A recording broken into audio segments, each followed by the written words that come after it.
This is Jocko Podcast number 167 with Echo Charles and me, Jocko Willink. Good evening, Echo. Good evening. Beware of that trap. Choose, dear Beowulf, the better part. Eternal rewards. Do not give way to pride. For a brief while, your strength is in bloom, but it fades quickly. And soon there will follow illness or the sword to lay you low, or a sudden fire or surge of water or jabbing blade or javelin from the air or repellent age. Your piercing eye will dim and darken, and death will arrive, dear warrior, to sweep you away.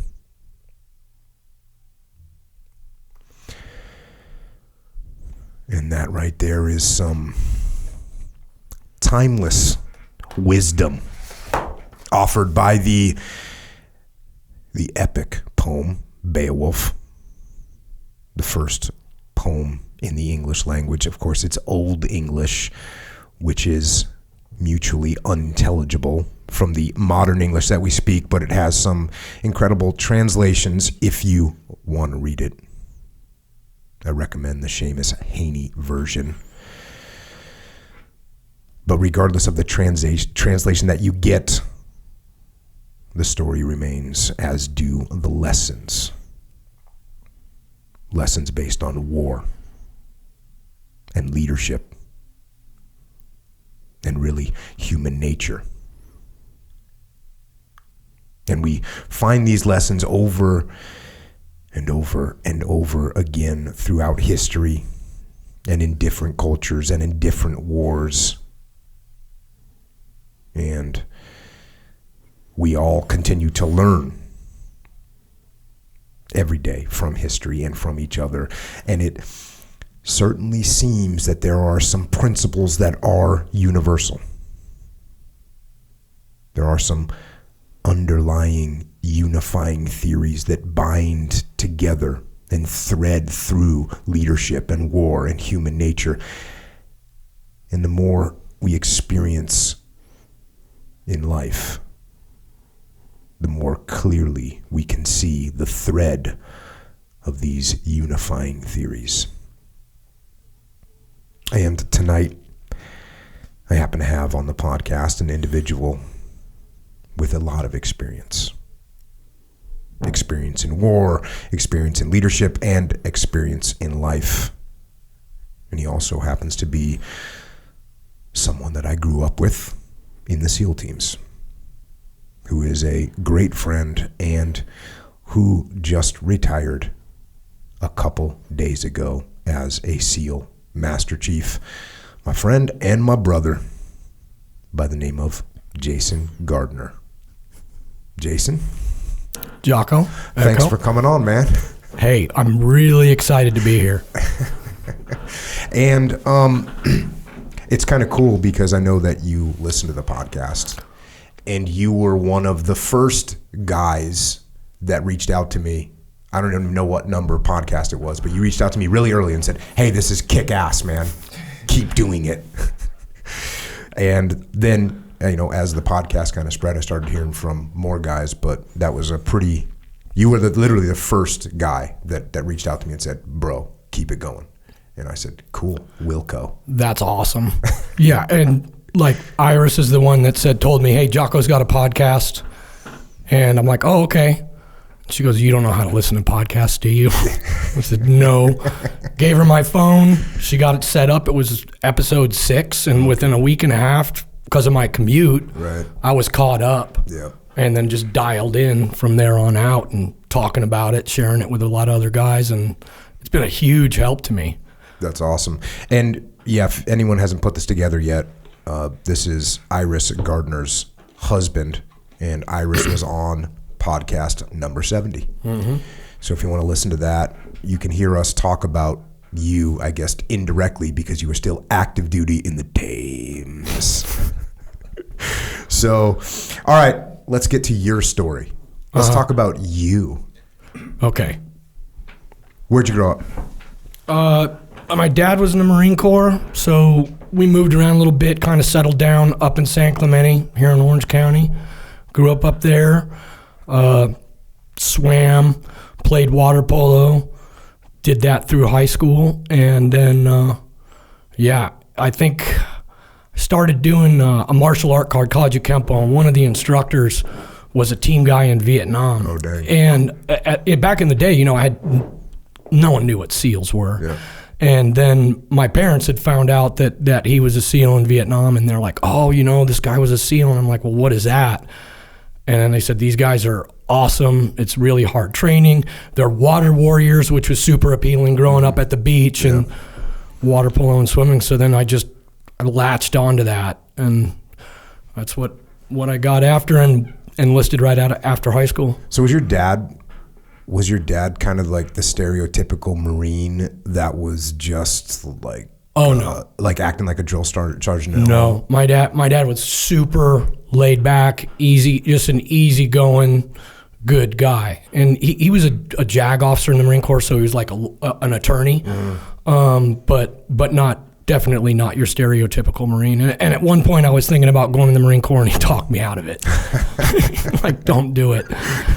Don't do it. And he's like, hey, the Navy, the SEAL teams is closed loop. Sure, you could go to recon, but at the time it wasn't closed loop, so you'd go in and out, in and out. He goes, you don't want to do that. You want to do this. Yeah.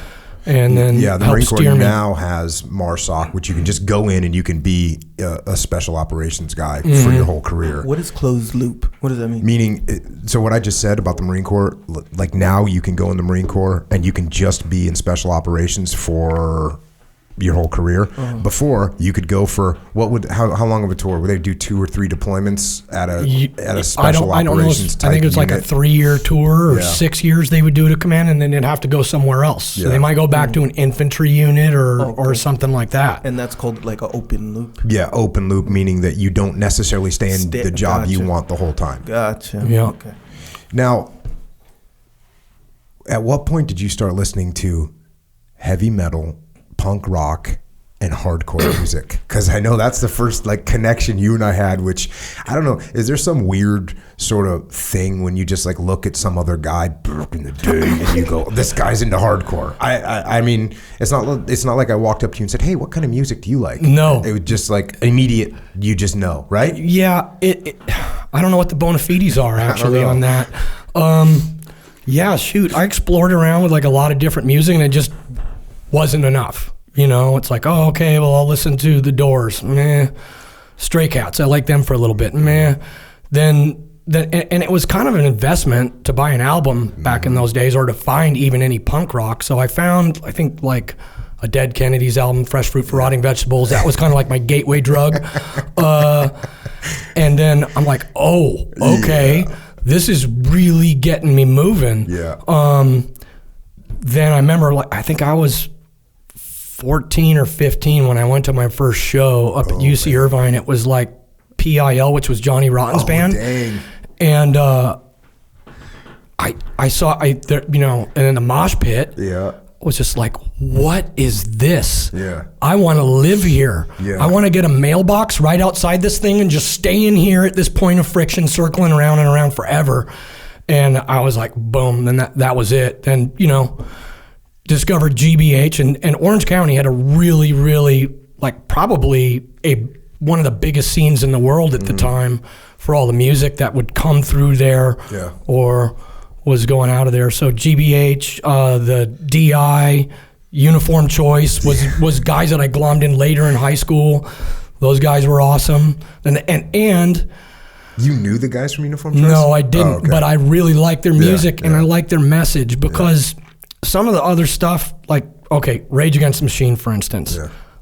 I like the music. I just can't get behind the lyrics. Or Cro-Mags. That was a great example. Yeah. I love the music, and I like the lyrics too, because it's good, like, get after it stuff. Yeah. So, and then there just maybe that buzzing. I don't know what guys did in other wars when. For sure. No, going music did going you have to into listen combat, listening to Kill 'Em All instead of listening to Puff the Magic Dragon, right? That's literally what Americans were listening to. Like they were listening to Puff the Magic Dragon and those folk music bands. And I mean, I guess maybe at the outside edge, somebody might have been listening to Hendrix or something. That's a little harder. Yeah.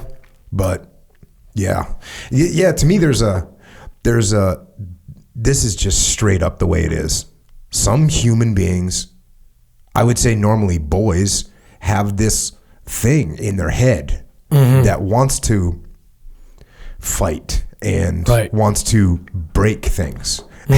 Yeah. And when you hear your example, The Doors, you're like, okay, well, this is, you hear Light My Fire and you're okay. Like I'm feeling a little something there. And then you hear the Cro-Mags and you go, oh, okay. Or you hear Motorhead and you go, oh, okay, this is me. This is what I'm talking about right here. I completely understand this music right now. Yeah. And then I think you can just pick it up in other people. Yeah. And that's what they're into. And then so that, and then like I stuck with punk rock for a long time, and then a buddy of mine in high school who I swam with, Steve Rosenthal, is like, hey, you should check out Metallica. Oh, yeah, yeah. And then they crossed me over to where I'm like, oh no, now I like speed metal too. And then finally I found my way to Slayer and kind of stuck with them forever. And Slayer's on a continual loop in the back of my head all the time, and it's always surfacing up or down. But now it's like really by exception that I listen to it, because I just can't listen to it all day. I can't be that fired up, but still really good, man. Yeah, it is. And so then you enlist in the Navy. You go to Buds, and this time, what year is it? I went in '87, and then went up to Great Lakes, did Gunner's Mate A school up there, and so I think I checked into Buds sometime in May or June of '88. And how prepared were you for Buds? Because a lot of people that listen to this will think they want to go to Buds or whatever, and they're paranoid about what they can do to prepare. And I'm assuming you probably did something similar to what I did, because we had no idea what was going on, had no idea what the training was like. The video, you probably watched the same video as me, if they even had that video, the Be Someone special. Yeah, so you watch the Be Someone special, and you think, well, in order to get ready for the SEAL teams, what I need to do is look cool. Yeah. Wear all black.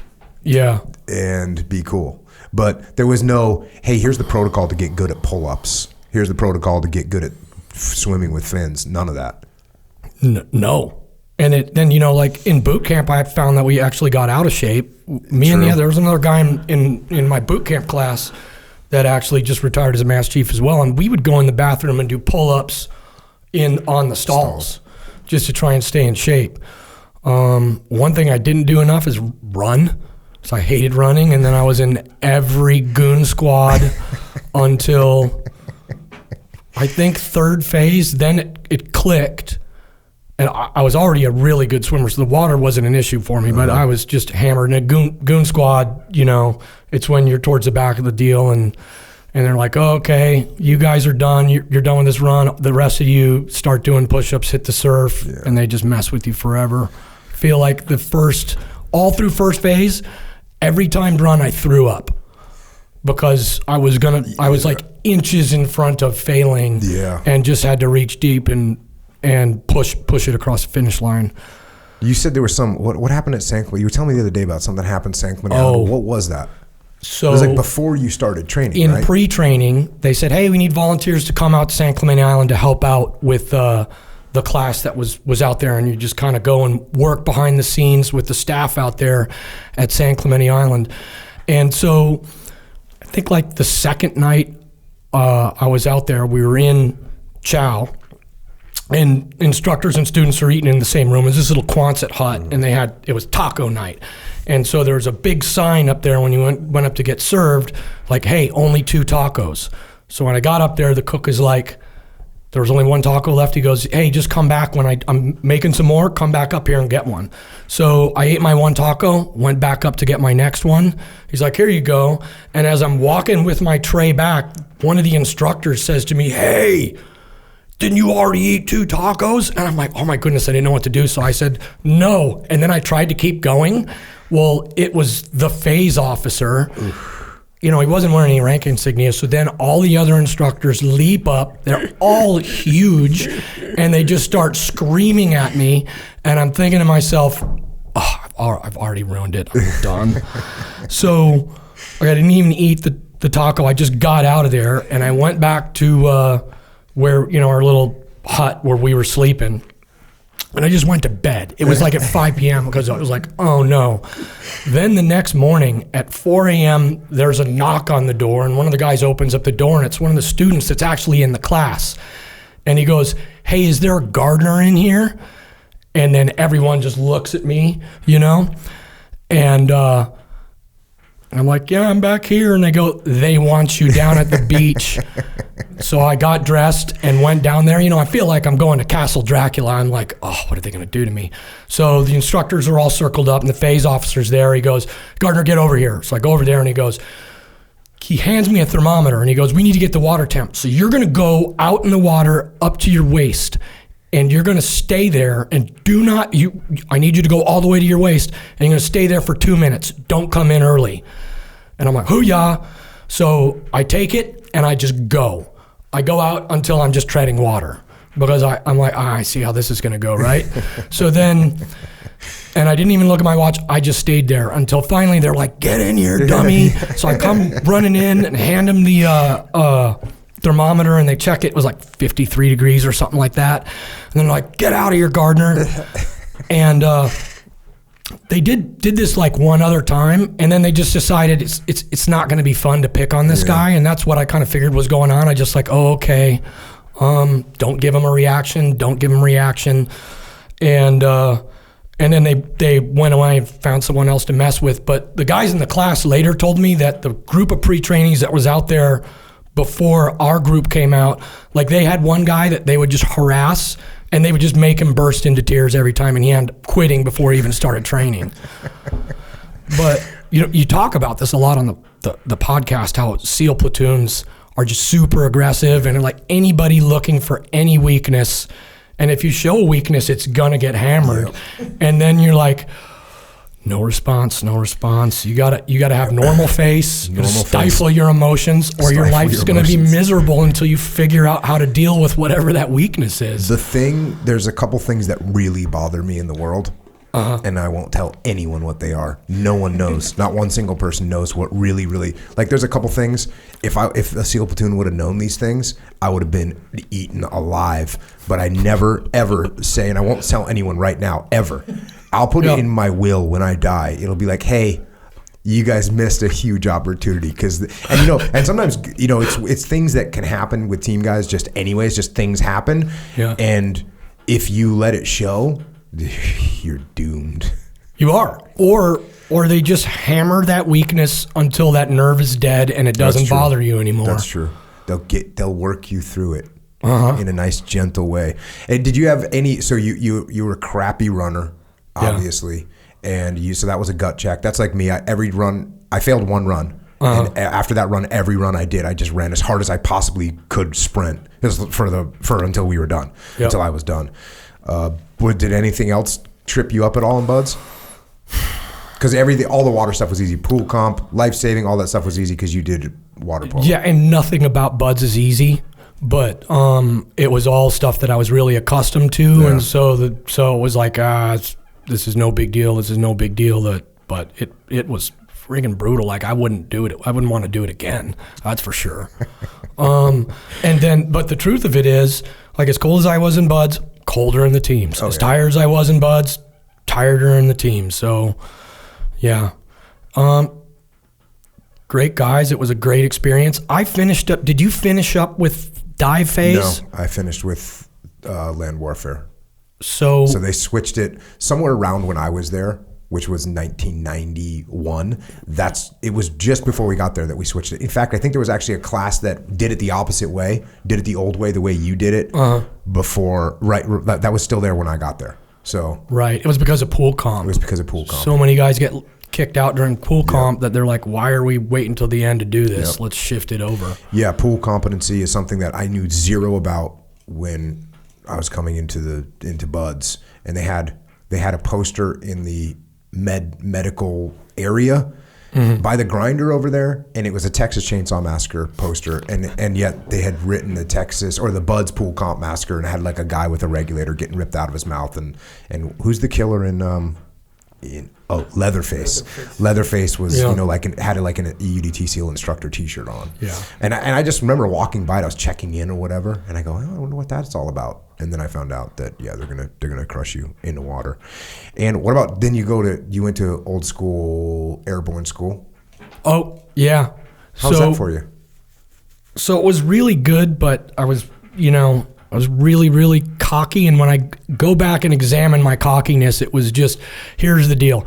I was super insecure, and then compensate for it by being cocky and hopes that no one figures out how insecure I am. But anyway, the physical aspect of jump school, the runs and stuff, it's so easy. And then, but you kind of get throttled back where it's kind of a boot camp mentality. You're not used to it. So me and the guys, we were going out drinking and there's rules. You're not supposed to drink on a weeknight. And we were out drinking on a weeknight, or it was like a Sunday night. The night before before the final week of jump weeks. Mm-hmm. And I went up to get a pitcher of beer at the bar there. And the guy who was the bartender, turns out he was a black hat. Mm. And so he's like, hey, are you in jump school? And I'm like, oh yeah, I'm in jump school. And he goes, you're not supposed to be drinking on weeknights. And then I'm like, yeah, well, whatever. And he goes, do you know who I am? And I said, no. And he goes, I'm a black hat. And he said it in a manner where there should have been some spooky music playing behind it.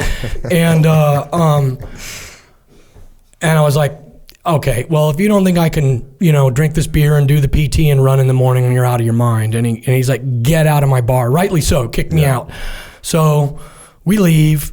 The next morning, we're on the bus on the way to the drop zone for the first jump. And there's kind of a commotion outside. And I look, and there's that guy that was the bartender and he's with one of our guys because he was in a different phase. And so they pulled everybody off the bus, lined us up. He walked down. He goes, oh, here's the guy. They pulled me out of the lineup, pulled me behind one of the buildings and tuned me up. I kind of deserved it. I deserved it. And so they let me have it. And then that was it. I went back and did 3 or 4 more jumps. And then I was getting ready to do my 5th jump, which is the last jump there at jump school. And the liaison officer came and pulled me out and said, hey, you were drinking on a weeknight. I've got this statement. I'm pulling you out of this thing, and I'm going to take you to NJP, which is non-judicial punishment, captain's mast. So I was like, hey, wait a minute. These guys chewed me out, tuned me up a little bit. By that, I mean, they gut punched me, and I had it coming. It's all good. And it was going to be done there. And he goes, nope, we're not having this. This isn't it. So you're going to go to mass. So I got pulled out of the class. The class graduated and left. Oh. And then this is like Friday. They did their last jump, did their graduation. I got put in a holding company, and then I went to captain's mast in front of the Marine Corps lieutenant colonel that was kind of like the officer out there in charge of the Navy and Marines going through jump school. Yeah. And I called my dad because he was still active duty at the time, and he's a JAG. And he's a JAG. Score. Yeah, but he couldn't pull any strings. Yeah. He's like, hey, you're just gonna have to go in there and own it.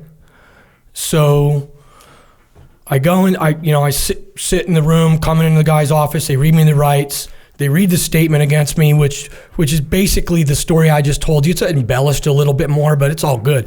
And so the colonel, he reads this stuff, and then he just looks up at me, and I'm standing at attention, and I think I've done it again. I'm gonna get thrown out. And he goes, do you have anything to say for yourself? And I said, sir, that's pretty much what happened. The statement that he read out. And I said, I've embarrassed the Navy and by in turn the Marine Corps, and all I can do is take my lumps and press on with my career. And then he just stared at me and he goes, I fine you $100 for 1 month and I'll let you reclass up with the next class and do your final jump and get out of here. Dang. And so you got $100 extra a month jump pay, so it was really kind of a wash. It was awesome. And then the one guy that had pulled me out of line and brought me in there to mast, he's like, who told you what to say? But I found that, and I've always told young guys in military career, just own it. Yeah. If you get in trouble, own it. It's when you make excuses that you run into trouble. But when you're like, this is what I did, most things that people have done, guys have come close to doing or did and just didn't get in trouble for. And when you own it, it just works out better in the end. Every time. No doubt about that. So now you go back to the team. Where you go, Team 5. Checking in Team 5. We didn't have SQT then, so what they did with us was we just kind of bounced around. So I worked in a different department at the team. I worked in diving for a couple weeks, worked in ordnance for a couple weeks. And I think I was at the team for about 4 months. And in those days, the team didn't deploy. We always had 2 platoons pushed forward and the command was back. So I think I was probably 4 or 5 months at the team. Went out to Nyland, worked at the old camp out there as a camp guard. It was a great experience. And then got in my first platoon, which was in ARG Alpha. So we did the whole deployment on a ship. And that was great. Had some awesome guys in that platoon. The platoon chief was this guy named Bill Kuhn, who's passed away now, and I really miss him. But he was just super even keel, quiet, direct. You never really saw him lose his temper, and a good man, good example for all of us. And then a couple other guys I'll get into here in a second. And then we wound up deploying on the ship, and we did a longer workup then. We did like almost a year-long workup because we were going on the ARG. Yep. We had to do everything. Guys were normally doing like an 8-monther, and then they do a 6 months to PI. Yeah. Well, when I did, because I did 2 ARGs, for those of you that don't know, it's deploying on a ship. When we did that, we'd do the normal workup, but we do the normal workup before we started our interoperability with the Navy and the Marine Corps. So that tacked on their workup, the Navy workup and the Marine Corps workup. So it was like we did 2 workups kind of, and it was awesome training. I got so much out of that. But then where'd you guys go on deployment? Well, we started our Westpac, and we had just gotten into the Philippines when the Saddam Hussein invaded Kuwait and all that stuff kicked off. So then we pushed over for Operation Desert Shield, and then thought we were going to go home. We made it back to the Philippines, and then we stopped there in the PI for like 3 weeks, and then turned back around and went back over for Operation Desert Storm. Did you guys do anything? We just did so we did the tanker boardings, like you talk about. I did a couple of those, and then we had a bunch of different operations that we had slated on some of the islands off the coast there. That we got all the way to the point of doing rehearsals for them, and then like the Iraqis would have just abandoned the island, or one of the times when the helos flew over to do a recon, they surrendered to the helicopters, and then they just sent helicopters in there and took all the Iraqis over. But Admiral McCraven was our task unit commander at the time, and so that was cool. He was really good to work for, and then. Like one of the guys in the platoon that I told you, I reached out to him because I wanted to mention him because he's kind of a bigger than life SEAL, was Steve Hines. And Steve he's a big guy.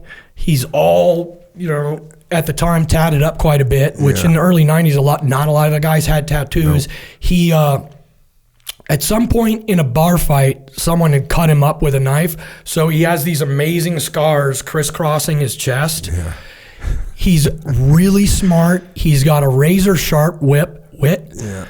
and was just a lot of fun to work with. One of those guys where he as bad as things ever got, he's always cracking jokes, so it's always funny, takes the edge off of it. And one of the things that he did really well was, when you're on a ship, you're on the ship, and there are some guys that decide they're going to be condescending to everybody, and that just doesn't get you far in life. Steve ran a PT for the ship, so we would do our own physical training in the morning, and then he had one that he would run in the afternoon, and he would invite everybody to it. And the captain of the ship came to his PT. The master chief of the ship was there. By the end of the deployment, we would have most of the flight deck would be covered with guys coming to his PT, and then he'd be cracking jokes the whole time. Everybody loved him. We would do okay, hey, we're going to do a fantail shoot, and we would have different people from the ship come up, and we would let them shoot our guns and be their range safety officers. So it's like, hey, all the guys that work in the galley, and the galley's our mess hall, come out, we're going to run a shoot for you. And then what happens? They hook you up with food. Everybody. More chicken patties. Maybe some extra dessert. And then everybody just looked out for us, and it was so good. It paid off in spades. Yeah, that idea of building relationships with people is just such a benefit across the board. And I certainly learned that literally getting extra chicken patties and extra chicken nuggets because I was bros with the dude working in the front line handing out the chicken nuggets. What might sound like that's whatever. No, that's a real thing. You're cutting gator squares off the coast of Africa for 90 days. They don't have a lot of food left. And it gets down to, okay, what are we going to get? We're out there trying to get jacked, by the way. Yeah. And if you don't have fuel, so yeah, bro out with those people a little bit. Everybody. Why? It's just like no skin off your back not to. Yeah. And really that's what karma is, right? Yeah. You're good to people, and then it comes back to you. Yeah. And so you guys did some shipboardings, but then the Gulf War, it was over in 72 hours. Yeah, it was done really quick. And the guys in the teams that did do missions, they were generally like a couple guys. There's a couple platoons that got. There's a platoon that almost got overran. Get overran. Kofji, right? That was Team 1 platoon. No, was it? I think it was a Team 1 platoon. Was it at? No, it wasn't at Kofji. I forget what it was, but it was right up the line, and they punched through. It was pretty crazy. Yeah. That's like one of the guys that was in that platoon, I ended up in a platoon with later. But generally, and even doing shipboardings back then was like, yes, we did something. Real world. I got a real world up. Everybody gather around. Yeah. And that was the truth.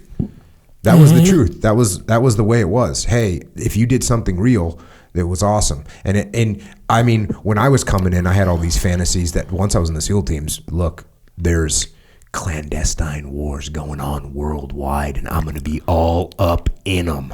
I'm going to be fighting wars people don't even know about.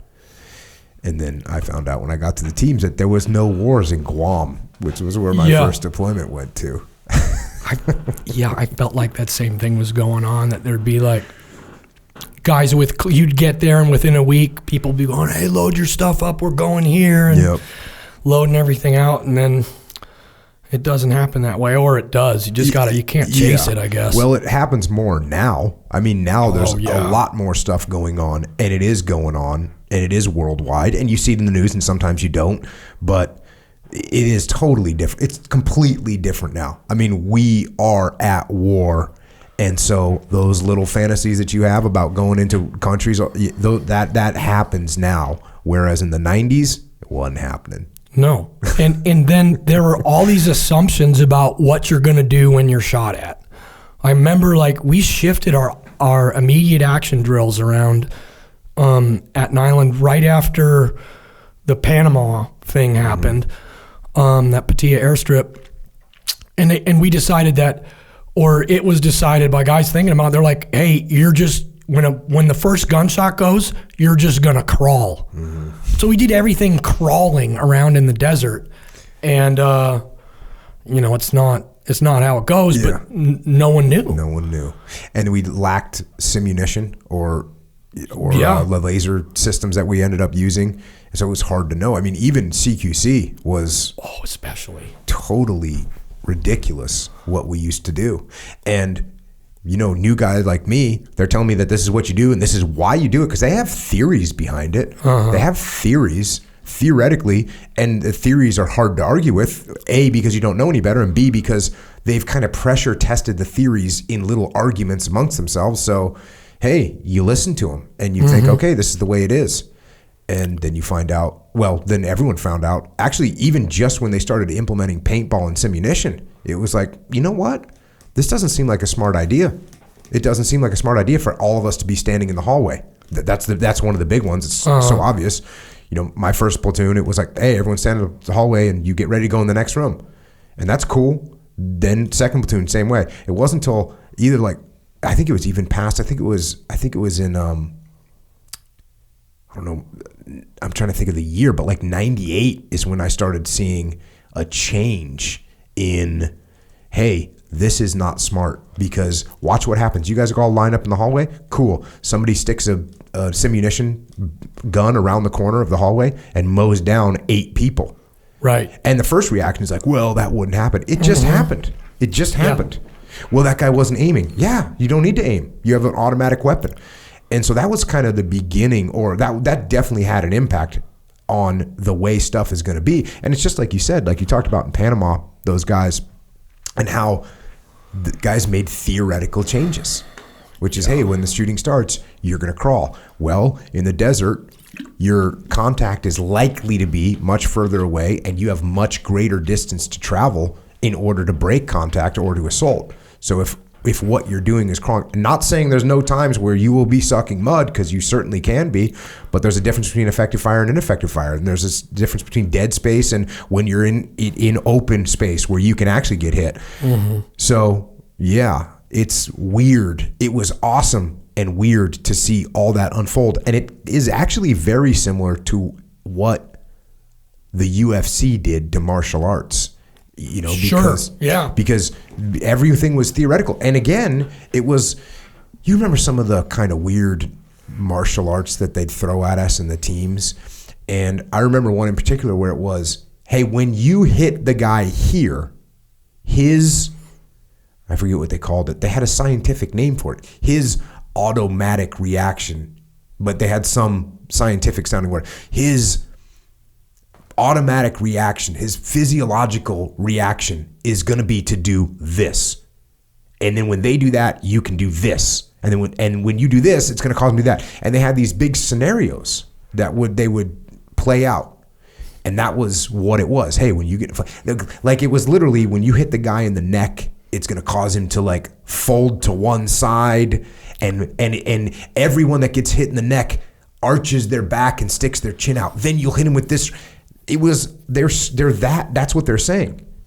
And then you can't say, well, hey man, go ahead and hit me in the neck with all your might. And I actually did do that. I actually did say, hit me, see if that happens. And it didn't happen. And then I got some other weird psychobabble circular argument about, well, that's because you're expecting it. Well, okay, but do it when I'm not expecting. It's just one of these things. Strike the neck, stomp the groin, rake the eyes, re-stomp the groin.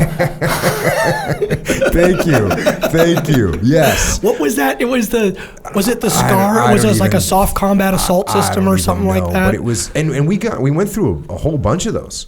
And all it takes is a couple people in a leadership position to get convinced by this. I noticed, I always saw a lot of circular arguments in those things. And it's so that thing. So when the UFC started, it was like, oh, these kung fu guys or whatever, these karate guys or whatever, these ninjutsu guys or whatever their martial art was, and they had the thing that, oh, when I throat punch you, your breathing will be incapacitated for approximately 45 seconds. It's generally about 45 seconds. When you hit someone in the throat, in order for them to, it's about a 45 seconds. You get about a 45-second window where now you want to attack the nerve basis. You want to attack the solar plexus. When you get him in the solar plexus, possibly, now you got about another 45 seconds. This is where you're going to rake the eyes. Yeah. What'd you say? I'm doing some Grandmaster Ken stick. That was it, man. And so when the UFC came around, it was like, oh, all of a sudden that doesn't work. And it's the same thing that happened and I'll even say pre-simunition, pre-paintball, and we used Miles gear, but Miles gear was kind of weak. Yeah. Miles gear wasn't quite good enough, which is, for those of you who don't know, it's like a laser tag system that you mount on your real weapons, but it wasn't very accurate. You had to deal with jams and your blanks, and it wasn't that good. Yeah. But those things definitely started to make it lean towards, this theory doesn't seem to hold the water that we all thought that it held. Yeah. Yeah, it was just... But you know what? Here's the thing. Even if we were crawling, as long as we had a plan and rehearsed it, that was way better than stuff that wasn't. So a lot of those guys that did those first fighting systems, that there was a lot of goofy stuff, when they would get in a street fight, they would still do okay because what's I think Patton said that thing about a good plan now is better than a perfect plan later. Right. And that's a good point. Now that I think about it, if you think about the tactics, so you got told after Panama to crawl, and that seems kind of crazy right now. And if you think about it as a broad, hey, what we're gonna do is crawl the whole time. Think about this though. Remember when it was a whole squad getting up online and moving, getting up and running all at one time? Yeah. Just as ridiculous. Just as ridiculous. Exactly. And there's a time and place for both things. And there's a time and place for both things. And as a matter of fact, I was at one of the teams, I don't know, 6 months ago, a year ago, and we were talking tactics, and a guy asked me like, hey, where does the argument, I might have even been your team. The question was like, where does the commander go in this situation? And it was like one group was saying they shouldn't be in the rear, and the other group was saying, no, they should be in the front. That was my team. For sure. Yeah. And I was like, listen, there's different times where the commander needs to be in a different spot. And where the commander should be is where he isn't in the weeds, but still kind of understands what's happening and can provide the best command and control. So the answer is not he should be here. The answer is, where should he be for that particular situation? And does the commander have the understanding, the tactical understanding, and the operational understanding to go, oh, you know what? If these guys are busting into a building right here and I go into that building and there's contact, I'm going to be sucked into that contact and I'm not going to be able to control anything. Mm-hmm.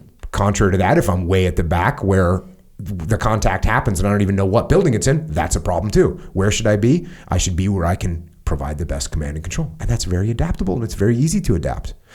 But it's also very easy for people to come up with doctrine and then supporting arguments, supporting theories that are very hard to argue against because you get into circular arguments against crazy people. Who become emotionally attached to whatever the answer is. Oh, that's a stinger. And this is why I think NSW has always been so successful, and I think will continue to be successful, is because we're not so rigid in what we do, and it's so in one ways it's a weakness, but it's also at the same time our greatest strength, because everything I've done on deployment, most things actually, was not exactly something that I trained for, but the training that I got was 30% there to where it was easy to pivot, boom, and into whatever's being requested overseas. Yeah, and the training that you got trained you to think. Trained you to think. Absolutely. Not just, hey, this is what you're going to do 100% of the time. It's like, hey, this is going to work in this situation, but you should be looking around. You should have your head on a swivel. You should be looking for work. All those little like mantras that you get told, they actually make sense, because it's not just do this same thing every time. It's read and react, right? Read and react. That's one of the first things you start hearing, like read and react.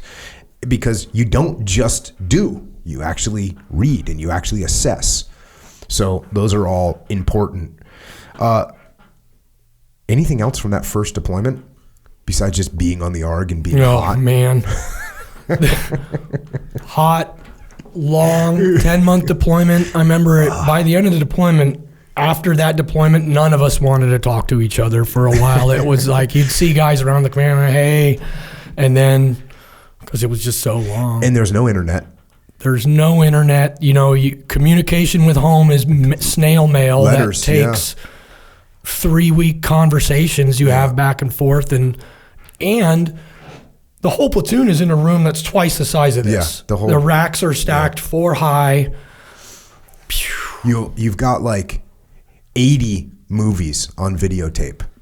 Yeah. And they're just running constantly. And you've seen every one of these 80 movies 500 times because they're literally playing nonstop in the platoon space. It's ridiculous. We got on a kick, and this is another ARC deployment I went on later when I went up going to Somalia, but we got on a kick with what's the movie where the girl's head spins around? The Exorcist. The Exorcist. Yeah. So we were watching The Exorcist over and over and over again. And right about, that was the time we did the shellback ceremony where we went over the equator. And so there was only 2 guys in the platoon that had done it. So all the rest of us were wogs and we were going through it. And basically all they do is throw food at you and spray you with water, which, okay, this is like buds. We were just doing it. And guys would come by with like, oh, look at these wogs over here. And I remember one of the guys going, the power of Christ compels you. The power of Christ compels you. And then we all started shouting it, and the guy just looked at us for a second and wandered off, and someone else came behind with a hose and sprayed us a little bit, but they had no idea what to make of us at all. Awesome. You come home from that deployment, and then what? Then what's up? What's next? Then I went and worked in the armory for a little bit and waited to pick up another platoon. Then after that, I worked in the armory for another 6 months, did another platoon, and then that was a spec ops platoon. You went to the armory because you were interested. I was a gunner's mate, and so I was an ordnance rep. What position were you in your first platoon? Oh, good point. So I was a sniper, but NSW didn't have a sniper course. So there was a guy that had just come from... Were you point man? Point man in second squad. Check. And the first squad point man was a sniper, and he'd been to the Army sniper school. Check. So they ran me through some different training and stuff like that to get me like kind of qualified, but I didn't have a certificate or nothing, and it was really... minor stuff. So me and the other sniper would, practice just calling stuff out. And then when we do the tanker boardings, I'd be up in the helo, eyes above, passing info. And so when I got back, I went to, I was working in ordnance, and then I got an opportunity to go to the second NSW sniper course they ran on the West Coast. And that was brutal. I've never failed anything. Up until then, I'd never failed anything in my life, and I didn't make it through the first sniper course. I passed the shooting portion, which most guys pass, but and that's like 5 weeks straight of shooting. But then when it came to stalking, I just didn't get it, and I lacked the patience that I needed. That I later figured it out, and so I didn't pass. I came out of there without not a sniper qual, but an advanced marksman qual. Oh yeah, the badge of dishonor. Yeah, pretty much. And guys, so actually, it's funny because I say that jokingly, but like everybody knows that how hard they used to fail everyone in stalking. And it was crazy. My course, there's only 2 guys that graduated with a qual. With a sniper qual out of like 15 of us. How much of that was the SEAL instructor bro team guys going, we're going to have the hardest course ever. No one's going to make it through. It's going to be the toughest course ever. I don't. Yeah. I mean, if I would have been in that position, I think there was definitely a piece of that because there was like some guys getting pretty dang excited and screaming and yelling at you every yard line. You're like, good grief, what's going on? And but I don't know if that would have made a difference for me passing or not. Like, had it been more leveled out and they hadn't gotten too excited about it, which I'm not saying they did, but that's how it rolled out. So second, and I platooned up, and I was again a point man, and then I think I acted as a sniper, but then the sniper thing kind of fell off the radar for NSW a little bit. It wasn't a priority for anybody, and did a second platoon, which is a spec ops platoon, went to the Philippines. Or no, we went to Guam. Mm-hmm. That's where we met. Yeah. At the jungle in Guam, and the jungle was this bar. Yeah, the jungle was not the jungle. The jungle was the bar. That everybody went to. And then, did that platoon. Then I wound up doing a year overseas. Well, I went home for a week and then came back with another platoon straight away and did did that, and those were great experiences. I mean, we traveled around a lot. We did a lot of water work back in the day. A lot of tanker boarding, a lot of diving, all that. Didn't do anything real. No. And then when I came back from those deployments, I went to work in our training cell at the team. And the guy, I was working in the land warfare section, working for a guy named Danny Carroll, who at the time was, and I'm gonna have to back up a little bit on this, but he was awesome to work for. He's one of these guys that no matter how bad anything ever was, he never complained. He might complain to someone that was his peer, but he never complained down. And then never complained about, oh, this is stupid, or he was not the torture genius, which when things were hard and he wasn't complaining, then it wasn't hard. And he's another guy with a really good sense of humor, and just a good time to be around. But the biggest thing about him was just like never ever complained, always something positive to say, and was an expert. And then when he did give you a critique, it wasn't condescending. So he was somebody I looked up to, and he wasn't in my platoon. He was actually a leadership in my sister platoon, and I would go over and talk to him all the time. And like back in the day, I had my hair bleached white. It was always long. You know, I was never in the right uniform ever, because not being in uniform made me feel special because I was insecure. And all people would just scream at me, cut your hair, get in uniform, but they never would tell you, hey, do it. And one day Danny goes, hey, Jason, why don't you cut your hair? It's so easy to have a decent haircut and be in the right uniform, and your life is going to be so much better, and you should just try it for a little bit. And he just laid it out. And there was no condescension behind it. It was just straight up advice from one friend to another. And so I tried it, and I was like, hey, this is amazing. Like, people aren't asking, like, hey, what are you doing tonight? People are actually giving me stuff to do and then leaving me alone and letting me do it because they trusted me that I was going to be professional about it. And working for him, I got the opportunity because when the teams ran sniper courses. I got to interject real quick, because there's also those guys that would be like, they're condescending, and all you do is, the guy that's all straight-laced running around the team looking like a dork, and you just think, when you're a young team guy, you're like, this guy's a dork. He doesn't. And if they come up and say something, you're just mad at him. You're just like, you're stupid. You don't get it. You don't know what it's like to be young Jocko. Right.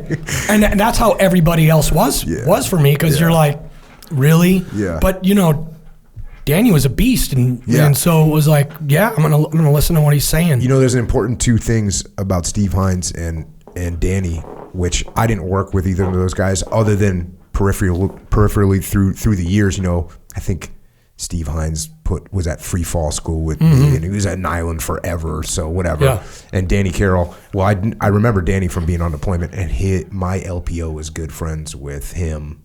And so, we were always linked up.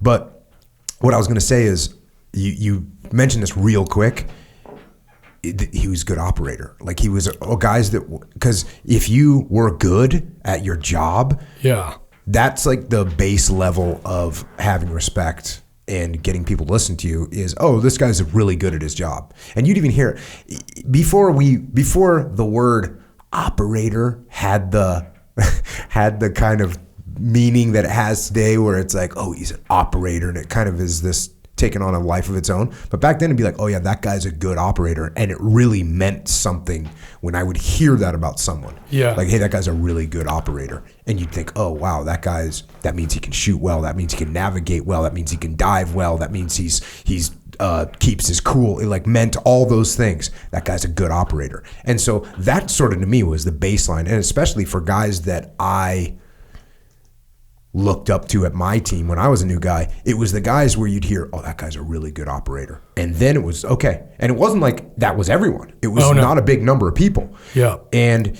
to develop a reputation as a good operator when there's no war going on, it's actually very hard to do that, because what that means is every one of these stupid training missions, every one of these dumb dives that everyone's bitching about, you're actually taking completely serious, and you're doing your best, and you're teaching other people. And that's what developed the reputation back then, was like, this guy's a good operator.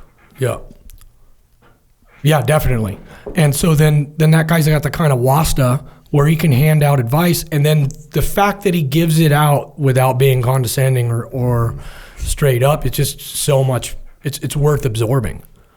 What about, what other schools did you go to? Did you get any, did you go to SEER school? Yeah. How was that? Good times?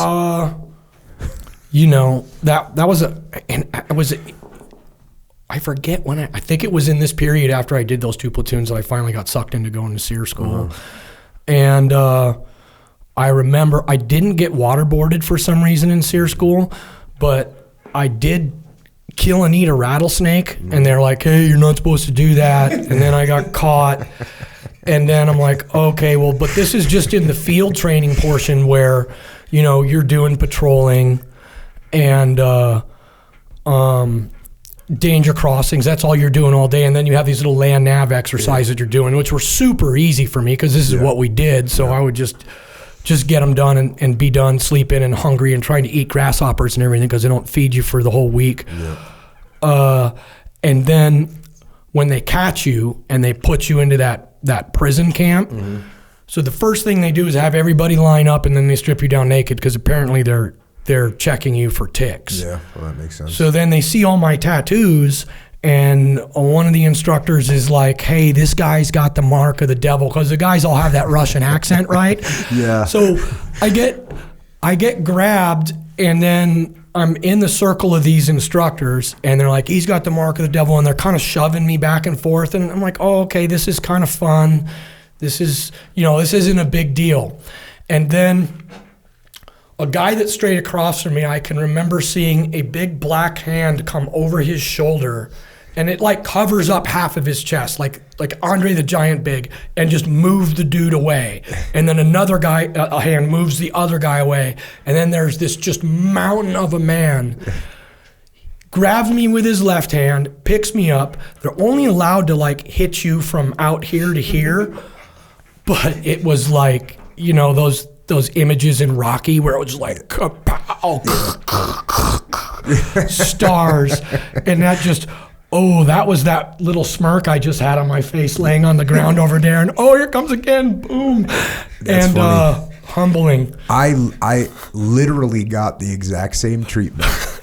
I remember I was in some vehicle, and it was after you avoided capture, and then eventually they just call up in the woods and they go, come down, you have to surrender now. Yeah. So we had avoided capture, me and my pilot buddy. We had avoided capture. We go down and get in the vehicle. They drive us somewhere.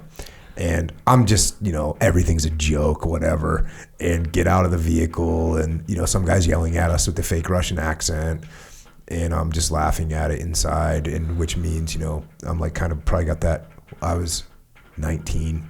Yeah. And the dude comes over and he like yells at me, and I who knows what I said to prove that I was a tough guy, and this dude cracked me. And I was like, damn. I was like, I can't believe he just did that. And okay, well, good times. So that must be, they must know who we are coming in. They must look at the young punks and go, yep, I got this guy. Hey, what number is Gardner coming over here from SEAL Team 5? What number is Willink coming over here from SEAL Team 1? I'm going to get me some of that. Yeah. And it's got to give them just an immense amount of satisfaction when that look gets knocked off your face, because they can just see the light come out of your eyes, and you're like, okay. I've been punched many times. Yeah. That open hand smack full on. And I don't know what you're talking about, only bringing it back to wherever. This brother brought it back all the way and brought it all the way home too. It was a good one. And I've been, like I said, I've been hit before. I've been knocked out before. It didn't knock me out, but it was definitely a reality of, these guys are not playing around. These guys are going to take pleasure in beating the crap out of me, and they're going to do it if I give them any reason to. So, And that was 2 deployments. You come back, you're in training. How much did you learn when you were working in training? Because I know as an E5 working in SEAL Team 1 training cell, learned like just mountains of information. Tons. Yeah, exactly. Because that's when you have to teach something is when you got to really absorb it, because you have to completely understand it and everything else. So that's when, and it opened up the curtain for me. So I saw everything that went into training that was behind the scenes. You know, when you go through the training, you're like, oh, okay. Well, there's a lot that goes on, from laying on the ranges to doing the med drills to ordering the ammo to trying to make the training relevant and realistic for the guys, so you just don't feel like you're wasting their time. But yeah, and then it was at that time that I went back and restocked and got my sniper qual, and then was an instructor for a couple of different sniper courses. That period of time. And the difference is what? Was there something, you said you didn't get it, the stalking the first time around. Was it like you didn't quite figure out dead space? Was it you just didn't have the patience for it? Were you like, whatever? Or what changed about you? What did you learn in between those two? So they drop you off and then they'll just point, hey, the observation point is that way. And during a stalk, you're trying to find where these other guys are at, and you don't know, and they're sniper instructors, so they have really, really good skills and optics, and they're sitting out somewhere. They shouldn't, not totally concealed, but you've got to find them before you move. And the mistake I was making before is I'd getting impatient, and I'm just like, I'll just start going that way, and along the way I'll figure out where they're at. And as opposed to, okay, I'm going to just sit right here and take my time and figure out where everything is and how everything's laid out, and then try and find the OP before I move down toward it at all. I'd have to move laterally one way or the other to figure it out. Mm-hmm. And so typically on the stalks, when it clicked for me, I would be the last guy to actually leave where they drop us off, and I'd be the first guy done. Mm-hmm. And typically I'd spend almost no time crawling, because I would do the find the OP. Once I had it located, then I would study the terrain really hard and figure out where I needed to go to get within that 200 yards to do your, final shot. Did you figure this out on your own? Well, they tell you that, but I just started listening to them, and it clicked. They're like, "Hey, you got to find the OP." Okay. Because, yeah, isn't it strange? And I mean, well, your kids, you got kids that are old enough. Like, it's the same thing with your kids. You tell them, like, hey, figure out where the OP is before you start crawling, or whatever it is, life lesson that you learned by getting hit in the head with a baseball bat, and you try and give your kids a hint, or just tell them, and they're just like, no, I'm just going to start moving. Yeah. I got this. Yeah, and I have no idea how to deal with that. It's funny because I think you and I have got a lot of the same experiences with dealing with our kids. And you're like, hey, I'm telling you, I've lived through this. Here's what you should do. But now I've come to the point where I'm still going to tell them, but I know what they're probably going to do, and then just wait and see. Keep your fingers crossed. Yeah, I guess is what people say. Okay, so what I noticed, one of the things that I'm actually thinking about this right now. When I was in training cell, and because I was single and didn't care about anything else. And so I taught everything. It was like, oh, there's land warfare trip, go teach land warfare. Oh, there's CQC trip, go teach that. Go teach combat swimmer. Just teach everything, because and now I look back, how awesome it must be when you got like guys like that at the team who are just like, oh yeah, I don't mind going on another month-long trip back to back. Doesn't matter. We'll go train. And it wasn't just me that was doing this. Like all my bros that I was friends with, all my guys from Team 1, we're all saying that. Like, hey, we'll go teach whatever. You said it was on the road. We don't care. It's awesome. I had a Volkswagen van that I'd taken all the seats out of the back and just lined it with carpet, and I had some bean bags in there. And when I was on the Strand, I slept in the parking lot for like, I think 8 months, because I was like, I would rather be on a trip collecting per diem and doing stuff than sitting here. And so that's where I was. It was always out on training blocks. I was running an SQT. I wasn't running it, but I was one of the instructors on an STT when we used to run STT at the team. So it was a bunch of new guys. We were putting them through training. And I remember, right now I'm remembering this, there was like multiple officers in the same STT class. So each squad had multiple officers. So we were rotating through like, okay, it's your turn to be squad leader. It's your turn during IADs. And now that I think about it, I remember so much of looking at like, okay, you'd see one guy do it and he'd be all screwed up. And you'd say, what is wrong with this guy? Oh, he's shooting the whole time instead of looking around. And then just from one iteration. And the big difference is when you're not doing the IAD, when you're actually watching it unfold, everything becomes so clear. Well, this is like when I talk about detaching, this is my earliest or some of my earlier experiences of being detached is you're watching these immediate action drills unfold.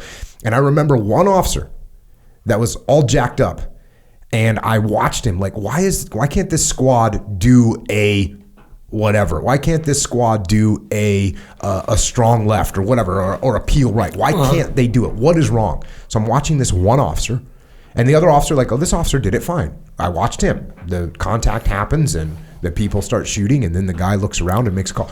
I watched this other officer. The contact happens. He starts shooting and he doesn't stop shooting and no one's making the call. And it was just as simple as like, hey man, your job is not to shoot. Your job is to make, look around and make a call. That you learn so much when you're instructing, not only because you have to think about what you say and you have to be able to articulate why, and that makes you dig deep into the reason why, and then you get to detach and actually watch it unfold and watch these little minor mistakes happen, and then you get to correct them, and then you get to recognize them in yourself when you make them. It's a powerful thing too. And when I was at TradeEt, I think we did a good job of transfer, because no one, used to be, I don't want to go to training. I don't want to go to training. I don't want to go to TradeEt. I think we did a good job of transferring the mentality to, hey, if you want to get good at this job, you got to come here. You got to. Yeah. Which I believe is the truth. So anyone, if you want to get good at something, just try and teach it. Same thing with jiu-jitsu as well. That was an SOP for us when I was in land warfare at 5, was when a guy was having a hard time, we'd pull him up. It's like, hey, come stand next to me, the RSO, and just watch your guys. 80% of the time that would fix the problem. Yeah, yeah. Which is a testament to just detachment. Yeah, it is. It is a testament to detachment. And man, once you learn how to detach, even though you're in the situation, it's like just makes life so much easier. So much easier. Okay, so now what? You do another platoon. So I got 3 platoons under my belt. I'm working in land warfare or at trade, training cell at the team. And then one of the platoons that was on the ARG, they were going to pull into Somalia and help the UN pull out of Somalia. This is 95. And one of their sniper in their platoon got thrown in jail in Hong Kong, and it was a big international incident. So they were down a sniper. So I happened to be on quarterdeck watch when the OIC of the platoon called back to the team and said, we need another sniper out here. We're down one, and we know we're going to go into Somalia here in like 3 months. And I'm like, hey, I'm a sniper and I'm a sniper instructor. Send me. So I passed it back to the XO, and there were actually there was another guy that was senior to me, he was an E6 at the time, that was gonna go, and then something came up at the last second, he couldn't go, so they're like, hey, you're going. So I packed up my stuff, they flew me over to Bahrain. When the ship pulled in, I met up with the platoon, and then got in the platoon, and about 6 weeks later, we wound up in Somalia. Dang. So I just got lucky, because you can't chase it. And then in the 90s, there was no, at that point, I think there had been 2 other platoons that had cycled through Somalia, and both of them had gotten in troops in contact, which was a dream for all of us. Yeah. And timing wise, this is like 2 years after the big Black Hawk Down thing happened there. So got in that platoon, another ARC platoon, back on the same ship that I did my first ARC in. We were in the same burning space. What ship was it? The Ogden, LPD-5. Yep, get some. And another guy that was a big mentor of mine I looked up to a lot was, and he was the LPO, was Monty Treesize. And Monty had been around NSW for a long time, and he had the additional deal where he had broken service, so he was a police officer up in Los Angeles. And he had a lot of, because those guys, he'd actually been in gunfights before and in high stress situations.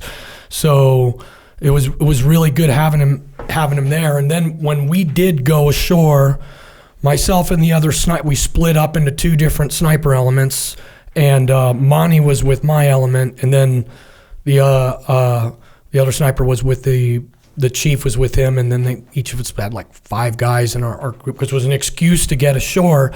And the reason, and this was completely the Marines' deal, they were there to pull the UN out, but they didn't have the 50 caliber sniper rifle capability, and that's something that they wanted to have so that they could reach out these long distance and be a little bit more surgical with their application of force. Smart. So our officers were able to sell it, and then we got to go ashore doing that, and that was. How many days did you spend on the ground? Man, we were only in there for like 3 days. Dang. And so the Marines, I think we were on the second lift ashore, and I was down on the airfield, but the airfield in the Mogadishu airport's right up against the ocean. And it's... The reason I say is because before this, or maybe it was after this, but I was cutting gator squares, which means driving around in circles off the coast of Somalia for a long time, and we were supposed to go in, and we got our issue of ammo, real ammo. All of our ammo, our mags were loaded. I remember I put the real 40 Mike into my vest for the first time, and they didn't quite fit right. Like it was the gold ones are longer. Yeah, no one had ever done it, or no, like I didn't know, and so here we were. And so we did all kinds of maps. So we were ready to go in, and then we never went in, and part of the reason we didn't go in is the same reason we didn't go into Rwanda, because Black Hawk Down had happened. And people were just like, everyone was super hyper cautious about everything. And so, I remember we were actually taking boats into the airfield. That's what we were going to do. So I remember that airfield being close. Then, this is a funny story. Did you guys fly in helicopters in? No, we rode in on one of the big hovercraft, the LCAC. But we went in. So, okay, this is not dangerous now, but the Mogadishu airport's controlled by the UN, and then there's that green beach right there, which is infested with bull sharks. I think there were like 12 total shark attacks and a couple fatalities on that beach.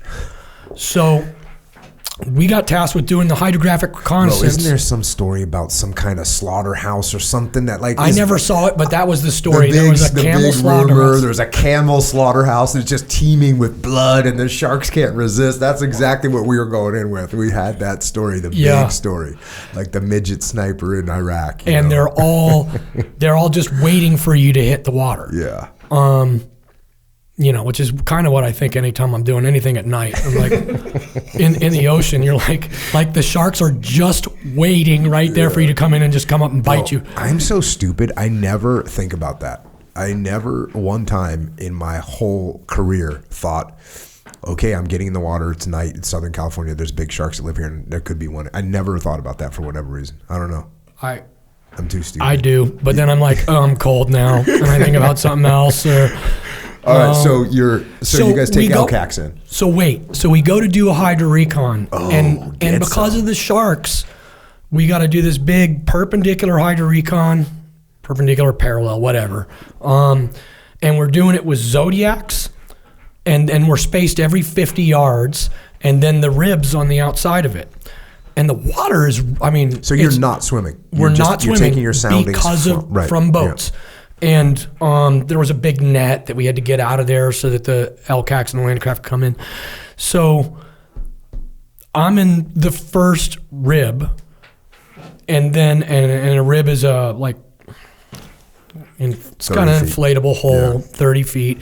And then the next one out is like 50 yards past mine. So the water's super clear. Like you can see the bottom, and it's like 60 feet deep. And the boat out past me, they're all yelling. They're like, hey, look down. There's some sharks down there. So one of the team guy that was in that boat jumps up on the sponson of the rib to look at the sharks and slips in the water. And it was like he hit a trampoline. I don't know how he did it, because the ribs are so high out of the water. You're like, how did he even get it? But he got in and he was out so fast, I'm not even sure he got wet. Oh, and I don't blame him. But no, we went in, there was just the planning cycle was crazy for that. 4 days, everybody was down to the spot they were going to be in. We did our study. There was a bunker that we wanted to use. That would be a good position from where we were at. So we were on like the third lift on the LCACs, and the LCACs, those big hovercraft, but you can't sit out on the deck. So they had this big 40-foot mill van strapped to the deck. You went inside of it, and then there was a bunch of troop seating, and then we just rode in on that. Hope the thing didn't sink, because you would just be done. Got out and then patrolled over to our spot where we wanted to set up in this bunker, and it didn't work. The slits out of the bunker, the scope of my 50 cal would stick out, and the scope was looking right at the cement. So then we got up on top of the bunker, and we started filling sandbags, moving sandbags around, made ourselves a little like firing position on top of that bunker. And that's where we set up. What were you covering down on? You were covering down looking for attackers as they came in to try and attack the airfield? So the airfield was controlled. So we had set a perimeter up inside of the UN perimeter that was already there. And so the first day there, nothing really happened because it was all status quo. The UN controlled the airfield. There were watchtowers and stuff like that. And then we had a line set up that was just a narrow strip of beach between us and the ocean. So when the UN left, then we would just all fall back into the amphibs and go back out to the ships. So the first day, there's always tracer fire going on. Mogadishu's pretty active. Not much happened. Then the next morning at like 4 a.m., all the manned positions were replaced by tanks. And then everybody left, and there was a big camp like 500 yards to the south of us, and they just left everything there. And then at like 8 in the morning, the tanks all left and just left it open. So there was this weird period of time where everyone was like, what just happened? And then a lot of the civilian populace started piling in because there's water, there's building materials. They were ripping the roofing off a lot of the buildings that these guys had just abandoned. And then about an hour after that, you had your different warlords and factions figured out what was going on, and then they had to stop people from getting stuff because they wanted it. So we watched like a big crowd of people, and it was just like in that movie. There's a big crowd of people ripping stuff, running everywhere, ripping stuff out of these buildings, and then guys show up with a Jeep with like a PKM, which is a belt-fed machine gun in the back, and just aim at the people and start shooting them. And then you just see it like oil on water or whatever. Everyone moved, and they're just all taking off. So one clan kind of took control of a camp that was at 500 yards to the south end of the runways. They're 500-600 yards away from us, was the edge of that camp that was UN controlled. The other clan, which these two major factions, the warlords down there, controlled the other end of the runway. at one point, they moved down the runway and tried to attack this other clan that was holding, because you can't control half of a runway. And they had like this crazy technicals, and our rules of engagement was, hey, they can have technicals out, and that's a civilian vehicle. It's like a road warrior vehicle with some kind of crew served weapon in the back. And they had one was like a big 5-ton truck with a quad anti-aircraft gun sitting in the back with a guy like, dialing the thing to move it around and stuff. And they went halfway down the runway. They tried to shoot it out, but this other camp, the other faction shot back and shot them off of there. So that went on, but that was really those two there was some spillover toward us, but it was those two factions shooting at each other. Well, at some point, they started, the one faction that controlled this camp to the south end of the runway started to shoot at us. And so we started taking a lot of indiscriminate small arms fire. And then we had a recoilless rifle launched at us, but it went over and landed in the ocean. And some random RPGs. It was all pretty far away. So, as you know, in an urban environment, it's really difficult to tell where you're getting shot at. And then especially when they're 600 yards away, it's daylight, you can't see any muzzle flash. So unless somebody gets really sloppy or you're really lucky, you're not going to see it. And the way Mogadishu is like a big hillside with all these buildings and rolls up, it's just not like you're looking at one set of buildings. You're looking at like a row of buildings, then behind it another row of buildings. Just infinite just a giant mouse maze. So saw a guy on a roof with an RPG, and then a second later, one gets launched at us. And then we're like, oh, okay, but he missed. And then, so we basically at that point, they're like, you're cleared hot. This is silly. We've met our rules of engagement and then back in the 90s, the appetite for applying lethal force was pretty subdued. It's not as liberal as it is today and how it should be.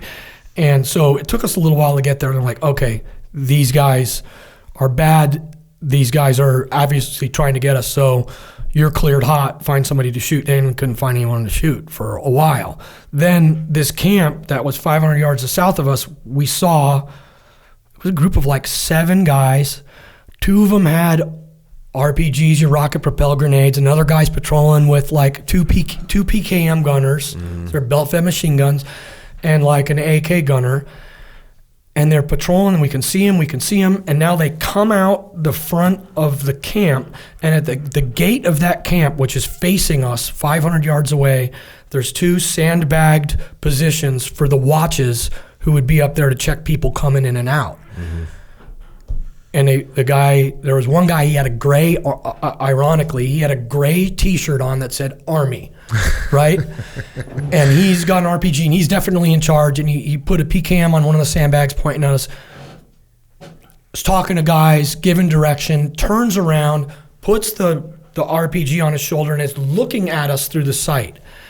And so our OIC is like, okay, well, hey, let's hold on and see what we do. And then Monty's really savvy.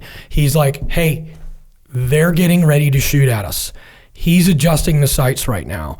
He's getting, and we wanted to preempt this so I could shoot at the guy before he got a chance to launch the RPG because they're close. That's a good plan. So the OIC is like, okay, go, shoot him. So I've got a really jacked up firing position. It's a 500-yard shot. I squeeze the round off, boom, and then apparently I missed. So my shooting position was not good, and I was really, really like excited. I had what they call, buck fever. It's the first time I've ever shot at a human, so I was worked up pretty good.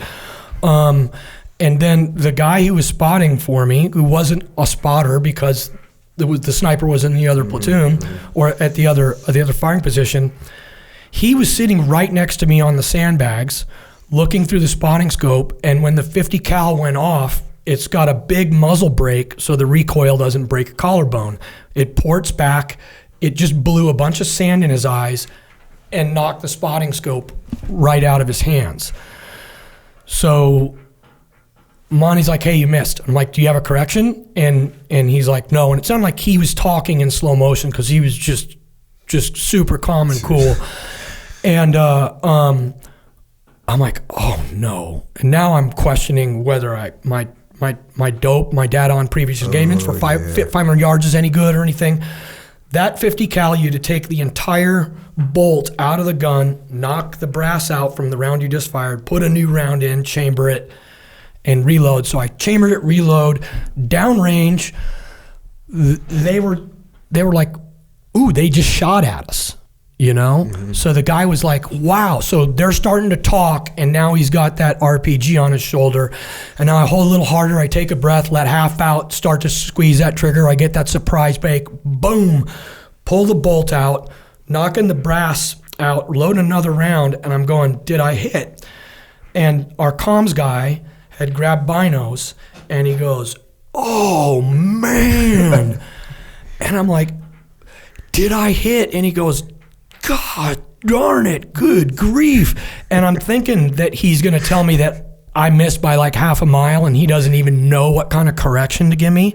And I hit him in the arm. I'm like, dude, what happened? Did I hit? And he didn't even hear me. He goes, he is down. Oh, that had to hurt. So now that PKM gunner who was set up on the sandbags, he just lets her rip. And so there's the bullwhip craps of those rounds going over the top of us. And Monty's like, hey, I think this guy's like right at 500 yards. You're dialed in. You know, he's just talking in my ear. Like, man, like we're going to get the mail or something or whatever. Just calm. And then, so I can't see the guy at all. All I can see is the muzzle flash. So I put the crosshairs in the middle of the muzzle flash, squeeze the round off, reload, come back up and look to see what had happened. And there was the gun had spilled over the front side of the sandbags. There was a huge divot in the sandbags. I couldn't see, I couldn't tell. I think I hit the rifle, but then he had spilled out. He was out from the side of the sandbags on his side, and his guts were everywhere. He was flailing around for a little bit, and then he expired, I assume, because I quit looking at him at that point, because a Jeep had now shown up, and it had like one of their 51 cals in the back, and the guy is just let go, boom, boom, boom, boom, boom. And I'm thinking, oh man, we've grabbed the tiger by the tail, because I've got this round, I can, one round at a time, and I'm waiting for there was a tow missile gunner right near our position for him to light it up. But we'd gotten really, really strict rules of engagement briefings before we went in, so the guys were a little bit hesitant to let her rip. So that shot, I rushed. I wound up hitting the Jeep right on the sidewalls between the gunner's legs, but that was enough. As soon as the Jeep got hit, boom, they drove away and they were done. And then these guys started to do a peel. And it was a really organized, squared away, good peel. So they were peeling behind a building. So then now they were starting to gain a little bit of distance on us, and they were falling behind this big building. Monty's gives me another round. He's like, hey, I think they're about at 700 yards now. Adjust your dope. So I made my adjustment from where I was just shooting at to 700. And as they're doing a peel, a guy gets up and runs. So there was a guy running full value. He's running across with the RPG. So I shot at him, hit way behind him, and he went behind a building, then reloaded. 2 more guys peeled behind the building, and then they were just gone. So I held my crosshairs on the edge of that building where they had just gone. And a second later, the guy with the RPG steps back out into my crosshairs. And so my crosshairs are squared up on his pelvis, and I start loading the trigger as he's taking a knee to shoot the RPG. Oh, so his knee hit the ground when that 50 cal round hit him in the chest. And so we were shooting the Raufoss Mark 211, which is a multi-purpose armor-piercing round, and it explodes when it hits something hard. And the spotter's like, bro, that thing lit right up when it hit his chest. Boom. Down he went. And then that was it. Then they got some guys over there that linguists, and they had loudspeakers on their Humvees, and they're like, hey, don't shoot at us. We're not taking sides in this whole thing. And that kind of calmed everything down for the next couple hours and into that day. And then we watched the guy. It's like life was incredibly cheap there. Saw a guy get pushed off a roof. We were watching in the evening. We had gotten, someone said like, hey, this one building about 2 kilometers away, that's one of the clan leaders' buildings. And we could see guys up there in the evening, and they get that cot there that makes them all go kind of crazy. And we'd see guys sitting there like watching the sunset up on a roof, and then one of them would start to get animated and waving their arms around like they were arguing about something. Then they were all animated. Then they were up like beating each other with clubs, hitting each other with rocks, and then it would just stop. And then it would start up again. And I think at least one of those, we watched the guy just get pushed off a roof, fall, dead. And that's just how they roll. And so the first day was pretty mellow. With all this activity took place on the second or the third day? First day was mellow. Second day was is when they pulled back, and then the third day is when they... The first day was mellow. Second morning is when they pulled back, and then the second day is when we got in that first firefight. And then it was either that afternoon or the next day. My memory, it's been 13 years. Memory slips where they called and they had an issue with the guy.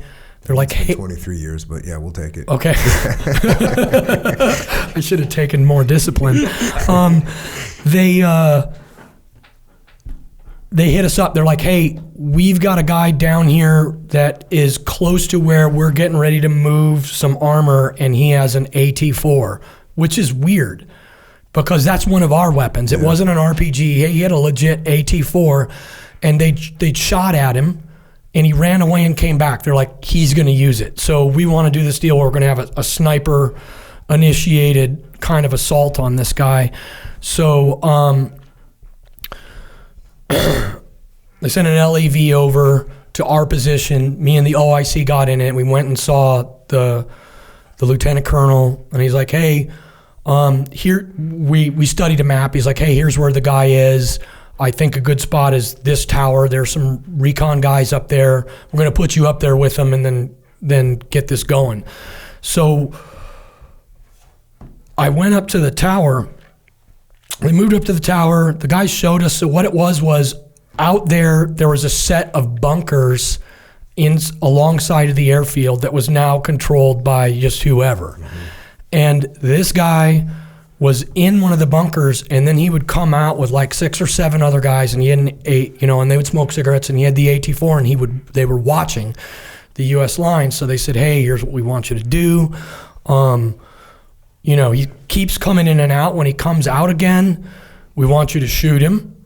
And then we're going to have, they shifted some of the light armored vehicles down the line to where they could go at the bunker with their coax guns and try and get him and his buddies.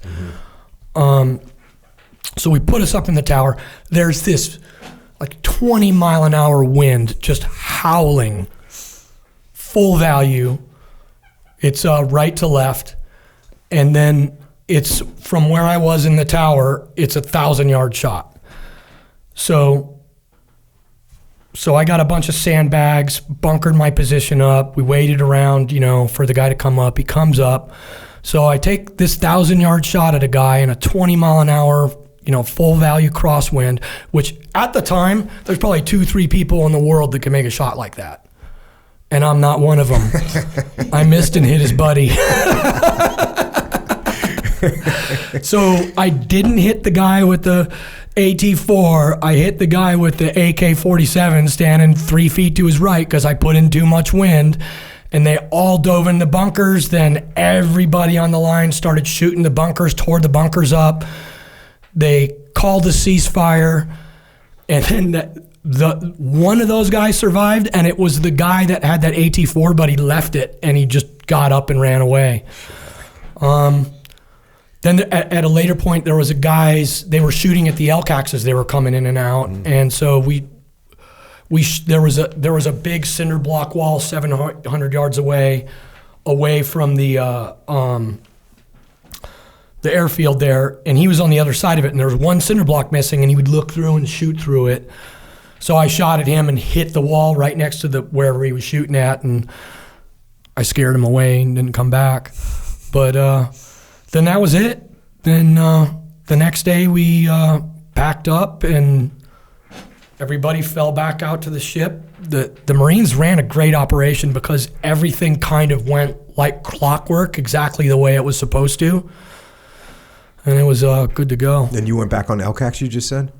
Yeah, the LCACs came up on the beach. Got back in the mill van? Got back in the mill van, went back out to the ship, and then the final deal was there was just a strip of the amphibs that just drove out to sea as they broke down the final deal. And that was it?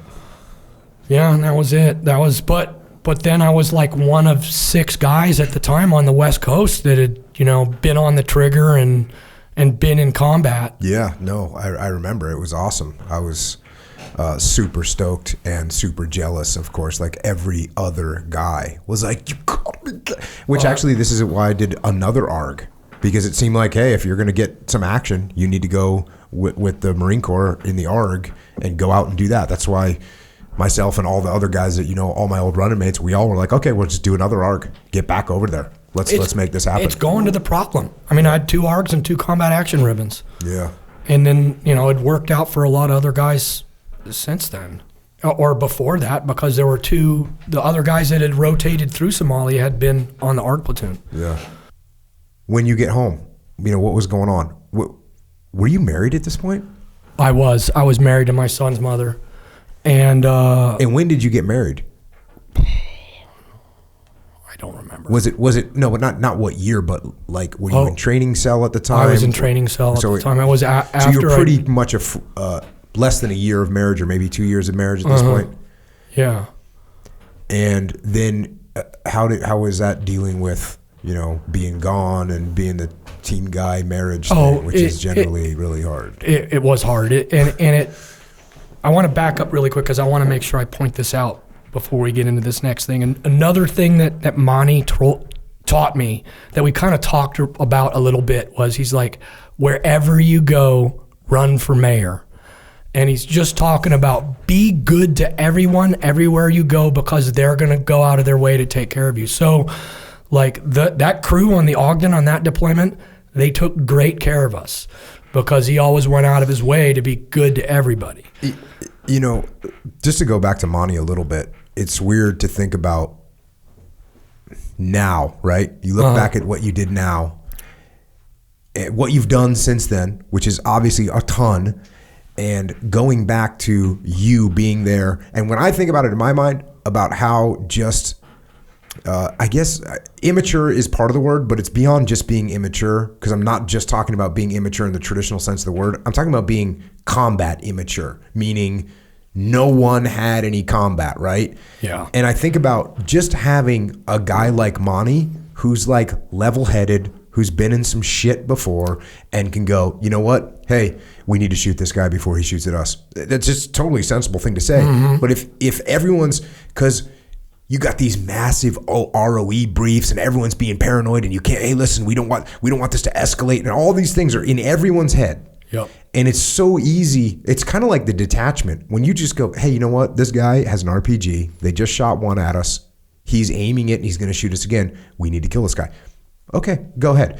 And then instead of, dude, you're low, or whatever, just, hey, you're good, load another round. Just being calm. When I think about the advantage and how that's a pretty good performance. What you guys was a pretty good performance with no experience, because I think of how, what I gained through experience and the maturity, the combat maturity of seeing things and things unfolding and being like, okay, I can handle this right now, or this isn't a big deal or whatever.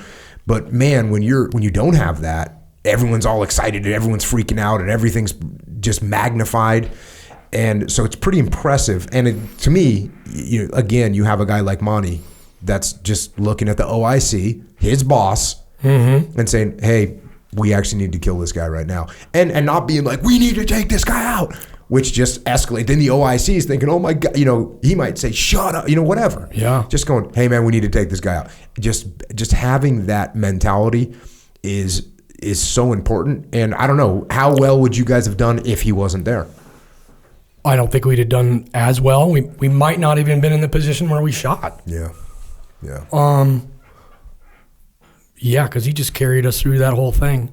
He had a funny thing he taught us. He goes, if you're ever really excited, and he may have put this out to you too over the radio, he goes, if you try to talk like you have a Southern drawl, it'll slow you down. Yeah. And he goes, and you won't have a Southern drawl, by the way, but it'll slow you down. And he told us of a case that there was some officers in a high-speed chase, and they were so calm over the radio, people didn't believe that they were in a high-speed chase except for the speed at which they are going, oh, we just passed this street, we just passed this street, we just passed this street, because they were cool as cucumbers, they're not freaking out. Yeah, that's awesome. No, it's definitely it's cool to hear that story. And you probably told me that story 21 years ago or something like that. Yeah. And I actually heard you brief that story to a bunch of people at a dog and pony show, and it was really epic to hear you tell that story. But to hear the full, actually, I don't think you ever gave me that detailed of a debrief. But it's awesome that at that time, no combat experience. It's like, okay, here's what we're gonna do, and that's a good lesson for everyone.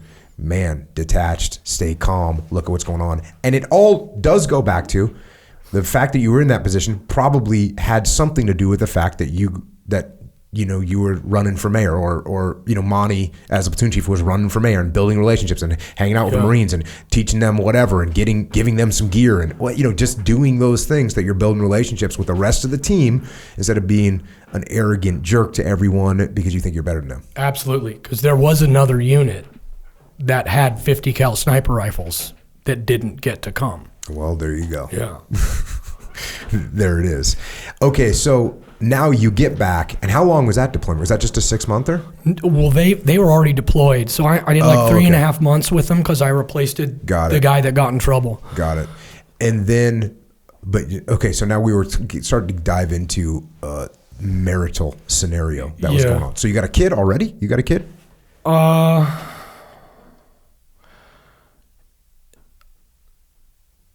My son's mother was pregnant when I went on that deployment. Check. And so that was in February, and he was born in September of 95. Check. So yeah, I came back, and then it was one of those situations where me being gone all the time didn't help, but me being home all the time didn't help either. and so we just parted ways, and it was hard for me not to have my son in my house, but it was the best thing because me and his mom just didn't get along. Yeah. And then this is at the same time. Is this when you got out? This is right with it. We got divorced right after I got out. Did you get out with the vision in mind that you were going to be able to save this thing, or did you get out with the vision in mind like, no, this is already too far south? No, yeah, I got out. She's like, hey, I want you around more. You're gone too much. This isn't good. Get that, but then. So you got out. I got out, and then. Then she realized that she really doesn't like you. Yeah, pretty much. And I can't blame her. So then we ended up separating. Or going through the divorce. What was your plan getting out? Oh, I was going to go work for a guy doing some kind of investment stuff. Because that makes a lot of sense. Yeah. There was no plan. It wasn't thought through. The smartest thing I did was the day I got out, I enlisted in or I joined the reserve. So I was in the SEAL Team 5 reserve teams. Yeah. So I did that for 1.5 years, and then when all the dust settled, and with the who's going to have custody and where my son's going to live, it was like, what am I doing? I'm only happy when I go to do my reserve drill. Yeah. And so I'm like, hey, I want to go back on active duty. At the time, they were critically undermanned for E6s. Beautiful. So they're like, boom. So the timing, like my timing, I've been so lucky for my timing. Like being on the quarterdeck that one day, I checked into TRADET in August of 2001 into the sniper cell. Dang. And then, you know, the planes hit the towers and then the teams are just off to the races. Yeah. Did you, when you were civilian, or whatever you were, a reservist civilian, how long did it take you to realize that this was a bad call? And I'm going to jump forward. Like when you would have guys that were saying they were going to get out at 13 years or 9 years or whatever, did you, what'd you tell them about that? Oh, you mean later? Yeah, later. Because, I would, when I was, once I was an officer and I would have friends that were like, hey, I'm going to get out. And, I'd say the experience I had was I went to college. Right. And when I went to college for 3 years and when I came back, I was like, the main thing I learned in college was never, ever, ever, ever get out of the teams ever. Because dealing with other people, it was just so horrible. Mm-hmm. And especially, like you and me who literally spent our whole adult life in a platoon, you get out of with normal people and you're like, what are everyone doing? What's that? Why is this even happening? It just, nothing makes sense. Yeah, there's a lot of awkward silences. No one gets your jokes. And it was what I would usually tell guys is like, hey, I got broken service and once you get out, you're gonna miss this peer group. Mm-hmm. You'll miss this job and I don't think you're gonna make that much more money. Yeah. But I always tried the soft sell. Yeah. Hey, and I would tell guys, here's my phone number. Do not lose my phone number. And if you decide you want to come back in, please call me. I will, figure out how to get you wherever I'm at or back in. And I've done that for at least 2 or 3 guys. Yeah. No, I know it's a hard decision for guys to make, and it usually and sometimes it's what is that? It's an emotional decision. Oh, completely. Because they had a bad deployment, they didn't like someone, or their wife's mad at it, whatever, and they make that emotional decision. When in fact, the teams can take care of you too. The teams can go, hey, look, we know you need some downtime. You're going to go to Buds and be an instructor or whatever. For 3 years. You can get your kid through high school or whatever. So the teams does a good job usually of taking care of the people, taking care of team guys. But sometimes, people, they have the grass is greener situation. Well, and again, in the 90s, we're training for a big game that we're not going to do. And so there was a loss of job satisfaction there. Yeah. And who knows where NSW, what trajectory we were on had these wars not started. Yeah. That's a good question. That's a scary question. So what'd you do when you got back in? So you went. So I went into TRADET, just got stood up, and I went into the stand up. That was 2001. That's lucky, huh? And so I got and they're like, hey, we're gonna do a sniper cell, and we're gonna be dedicated to this, which is something that wasn't replicated on the other coast. I was like, oh man, are you kidding me? I'm just going to do sniper stuff all the time? Oh, yeah. Don't throw me in that briar patch. Yeah, and you were literally the perfect guy. And they probably were just overjoyed to have you come in there with the real world experience, which is serious at that time because no one had it. Yeah, and so it allows you to say stuff to people and they're going to listen to you. Like we were talking about earlier, where if a guy tells you to get your hair cut and he's a goofball and ain't done anything, it's like, yeah, whatever. And then, so when you're running that sniper course, are you guys now, was that the sniper course? No, the sniper course was already stood up. So now what we're doing, this is what we kind of ended up with at TRADET, which is you guys are going out to training, you're implementing sniper things into the overall training, and you're doing specialized training for the snipers. That's what you ended up being of. So for a little bit, we were still running the sniper course, I think till like 2002 or 3, and then doing the sustainment training.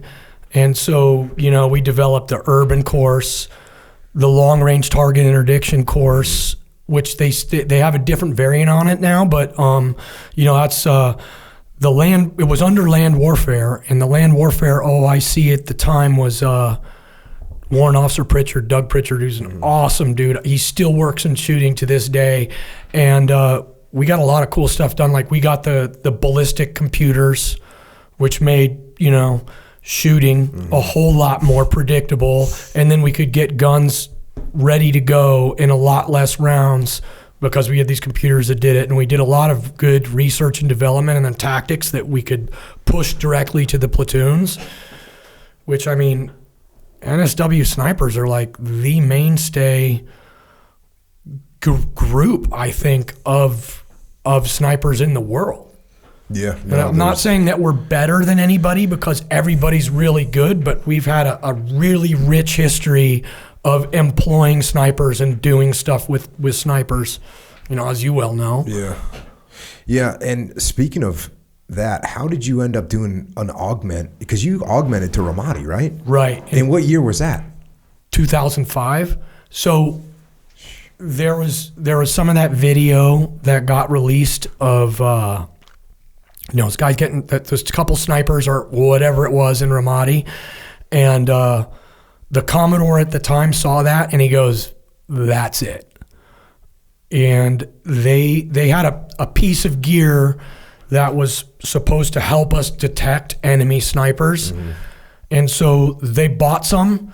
They gave it to us to test out real quick, and then we got to take it forward with SEAL Team 7 to go, hey, here's this new gear, here's how you use it, and then it also gave us the ability to get straight over there and kind of into the fight. So Team 7 had just moved into the Shark base there at Ramadi, and then we went in there with them.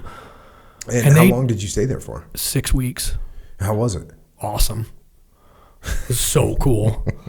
So cool. I didn't want to come back, but you come from the Strand. I didn't do the workup. My guys didn't do the workup, and there's other guys doing PSD, and they're like, hey, what's up with these dudes who aren't even at our team, and they're going out on sniper missions? So it's not cool. It's combat tourism. And I was super lucky that we were able to, be there as long as we were. And then it was just like, it's time to go. And you did a turnover with the guys that were there?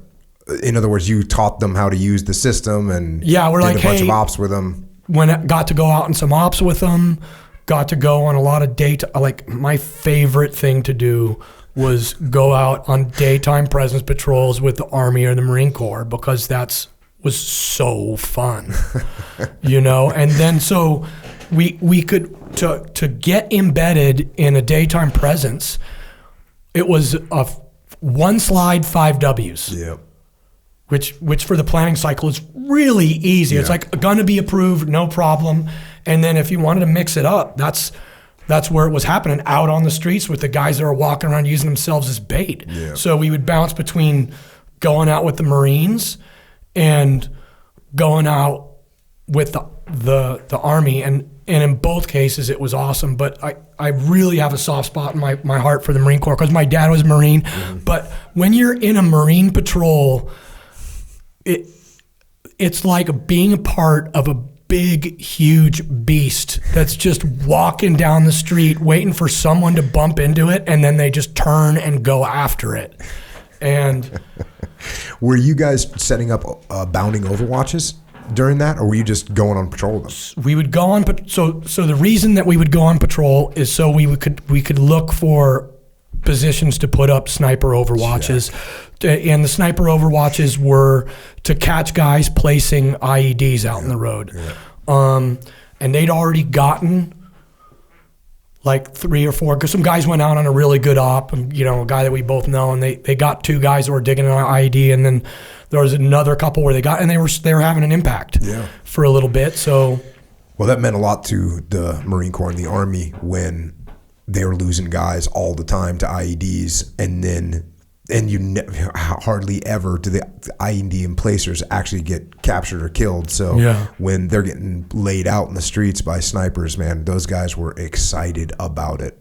And then big time. And then you had that whole thing going on with the populace, because they began to believe that every building had an American sniper in it, which is a good thing. A great thing. That's exactly what you're denying them, freedom of movement, and they got to look over their shoulders before they place, one of those 155 rounds in the road. Yeah. So you get done with that. How much longer after that did you go to Team 3? Immediately. I got back from that and then checked out a tradeette and checked into SEAL Team 3 for my platoon chief slot. And that was an interesting ride, that troop you. So now I'm at SEAL Team 3, I'm in task unit Bruiser, and you're at SEAL Team 3 in your task unit. And there's that one, there was some drama in that one. Right. As a matter of fact, Leif and I wrote about it in Extreme Ownership, because this is the story in Extreme Ownership of when one of the platoon commanders and the task unit commander couldn't get along. And unfortunately, they could not come to any kind of agreement of how to work together. In fact, the skipper said, hey, you guys got the weekend, figure out how you're going to deploy together. And I think they could have come back and said, look, he goes there, I'll go somewhere else, we'll figure it out. But they both came back in and kind of stuck to their guns, which is, no, I don't want to work with him. No, I don't want to work with him. And the skipper fired them both, actually. Yeah, that was crazy. That was a horrible, that had been brewing for a long time. And so just that drama is so horrible to deal with. And they're both good guys. Yeah. But it just, this drama brewed, and then there was all this crazy uncertainty, and who's going to get fired, what's going to happen as a result of that. And so, I'm glad the Admiral made the call that he did, and it worked. And then the guy who took over as the TU command, so our AOIC went over and became the AOIC, our assistant officer in charge became the OIC of the platoon. There is an officer you read a counseling chit for in a real early podcast that the new task unit commander, the first thing he did the first day was sit down and give him a counseling chit. Legit? That's good leadership. Yeah. He's like, hey, here's what you're doing wrong. Here's what right looks like. Laid it all out for him. And that was it. And then he was super direct, gave us our left and rights. And then we were just like, I remember thinking personally, this is awesome. Yeah, he's strict, but that I don't care. If you tell me where my left and rights are, especially good. Knowing that guy, especially because when you're coming, and I've said this many times, when you're coming into a situation where there's problems, right? Because there's definitely problems. When the OIC and the task unit commander just got fired, there are problems. You have to come in and kind of set down. You have to lay down the law a little bit. It's not like, if I roll into a task unit and they're doing great and one of the guys had a family emergency and he had to leave and I roll in and it's like, okay, I'm not going to lay down the law on a bunch of guys that are doing well. I'm going to go in there and say, hey, I'm happy to be working with you guys. And then over time, if there's things that need to be adjusted, cool. Maybe they don't need to be adjusted, but whatever. It's different when you roll into a situation where things are not good and then you have to lay down the law. The other thing that's very important about what you just said is sometimes from a leadership perspective, you don't feel comfortable giving direction because you're like, well, I don't really know what's going on. But it's important to think about times in your life or times in your career when you didn't get good direction from the person you're working for, and how just you don't really know what's happening and you can't predict what's going to happen. And so you just feel kind of a little bit lost. And then you think to yourself, man, I just wish the boss would just tell us what the hell he wants. And so that's kind of what happened there. The new boss comes in and says, hey, here's what's going on. Here's what we're going to do. Hey, you guy that's all jacked up, here's what you need to improve. And everyone, instead of what in your mind you might think, hey, I'm going to piss everyone off if I come in and lay down the law. You got to remember that people have been wondering what the hell's going on for 6 months, for a year. They don't know who's in charge. Everything's a disaster. No decisions are going to be made. You come in and people go, thank God. Thank you for telling me what the hell you want. I'm tired of playing a guessing game every Monday morning about who's my boss and what direction we're going into. So that's an important part to remember. Now, I am definitely, there's a dichotomy, of course, because you can come in and you can start barking orders and everyone just says, well, who are you? Where'd you come from? You don't know what you're talking about. You haven't been here. Shut up.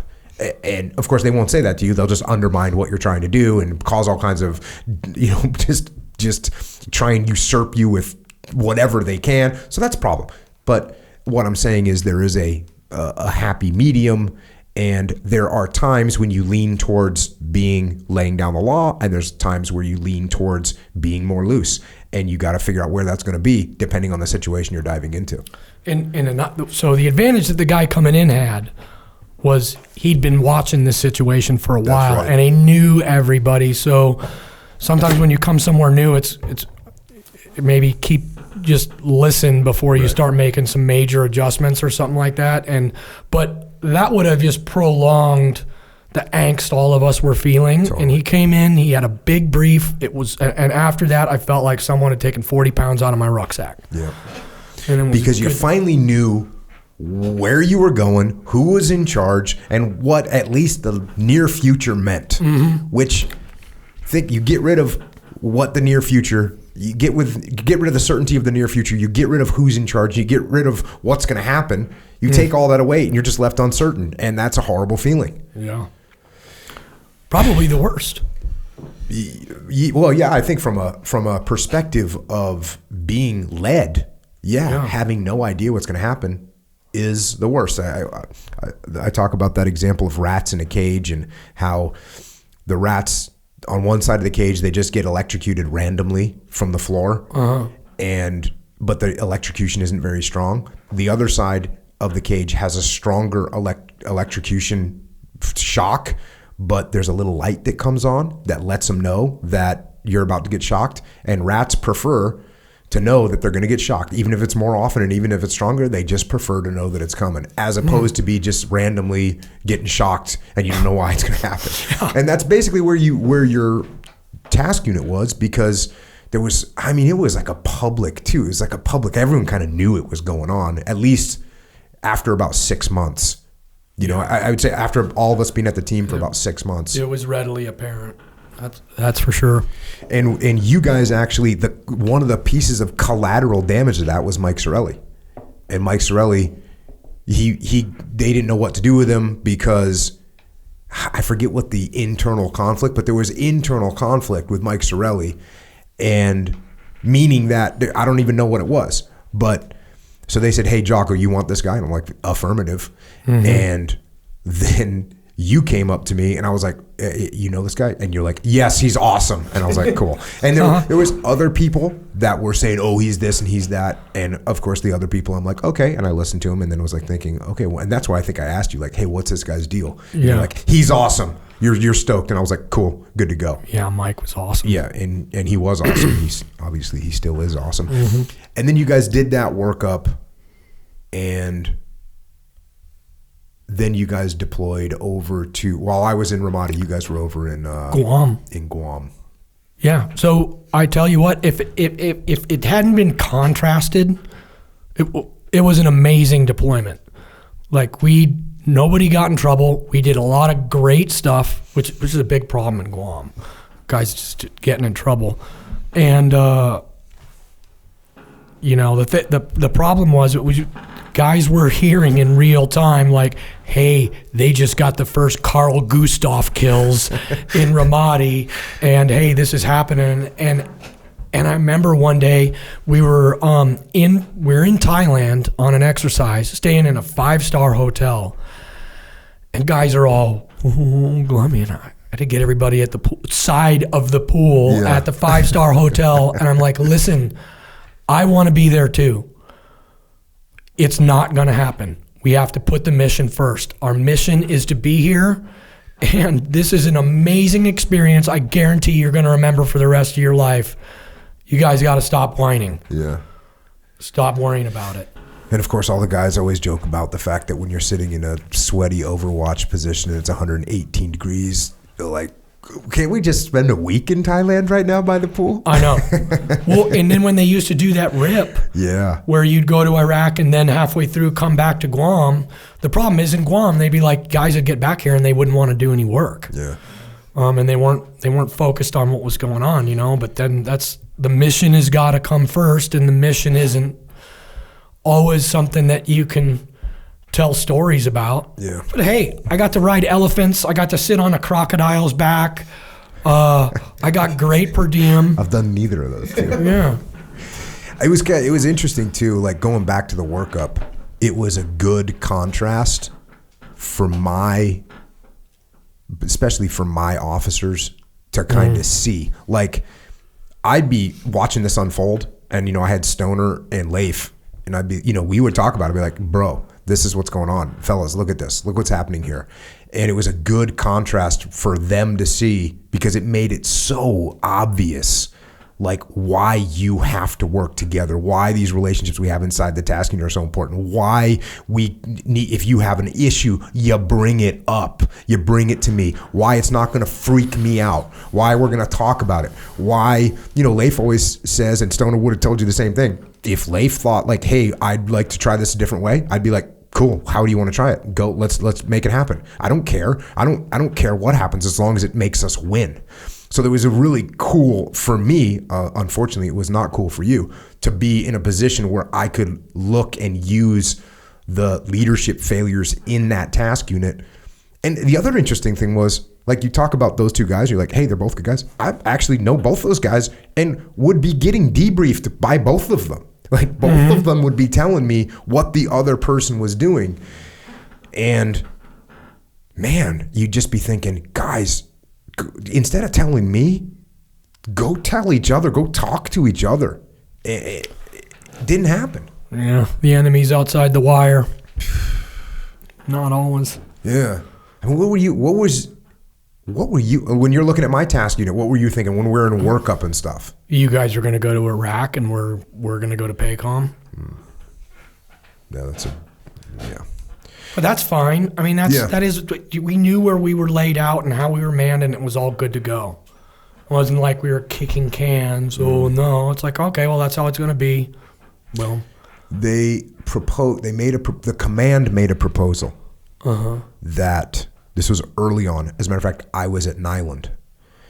So that was our first block of training. The command made a proposal that we kind of disassemble the task units and reassemble them in a way that was more fair with regards to who's been to Iraq and who's not. And they made this proposal, and so they made this proposal to us. It was to me personally, to the task unit commanders, as a matter of fact. Hey, that we can rearrange this thing, and that way guys that haven't been can get to go. It was like the fair ferry was coming out, right? And I mean, I was just like, there's no possible way. But I went back to Nyland, and I sat down with the platoon commanders and the platoon chiefs and my senior chief, and I was like, hey, here's what they're proposing. They're proposing that we could disassemble these task units and we could reassemble them so that guys that haven't been to Iraq can go. And then the other guys that have been to Iraq that have combat experience. And there's all those things you can layer on top of that, like, hey, because guys will say, well, I can't get promoted if I haven't been to, you know what I mean? Like all these things, they layer all these things on top of it. Because that's a crazy proposal if you think about it. Yes. But also if you think about it, that's how much it means to guys that they want to go. And so now, this is 2005, so there was still guys that had been on shore duty over there that were cycling back in, never been to combat, and they missed the 2003, 2004 deployments, and they're thinking, hey, this is ridiculous. And it's what you talked about earlier, job dissatisfaction. You know, you've been in the teams for 12 years and there's a big war going on and you don't get to go. That is the kind of thing you have to consider and think, how can we take care of the troops, take care of the guys? Because they all want to go to war and there's a war going on, and yet we're going to send some of them to not war. But I came back to Nyland and I said, hey guys, here's the proposals. I recommend they also offered, it's a competition. It's a competition, and it was really just a competition between my task unit and your task unit, because the other task unit, they actually that task unit didn't go to to Iraq on the last deployment. So they said, look, you guys get to go this time for sure. And then it was between us two. And they said, we can either split up, do that, or make it a competition, and the commanding officer will decide who's going to go based on performance. And I told my guys, I was like, I say we go for performance, and we do the best we can, and we will probably crush everyone. And if we don't deserve to go, and we'll go do our job in PACOM. And of course, all the guys were like, hell yes. And that's what we did.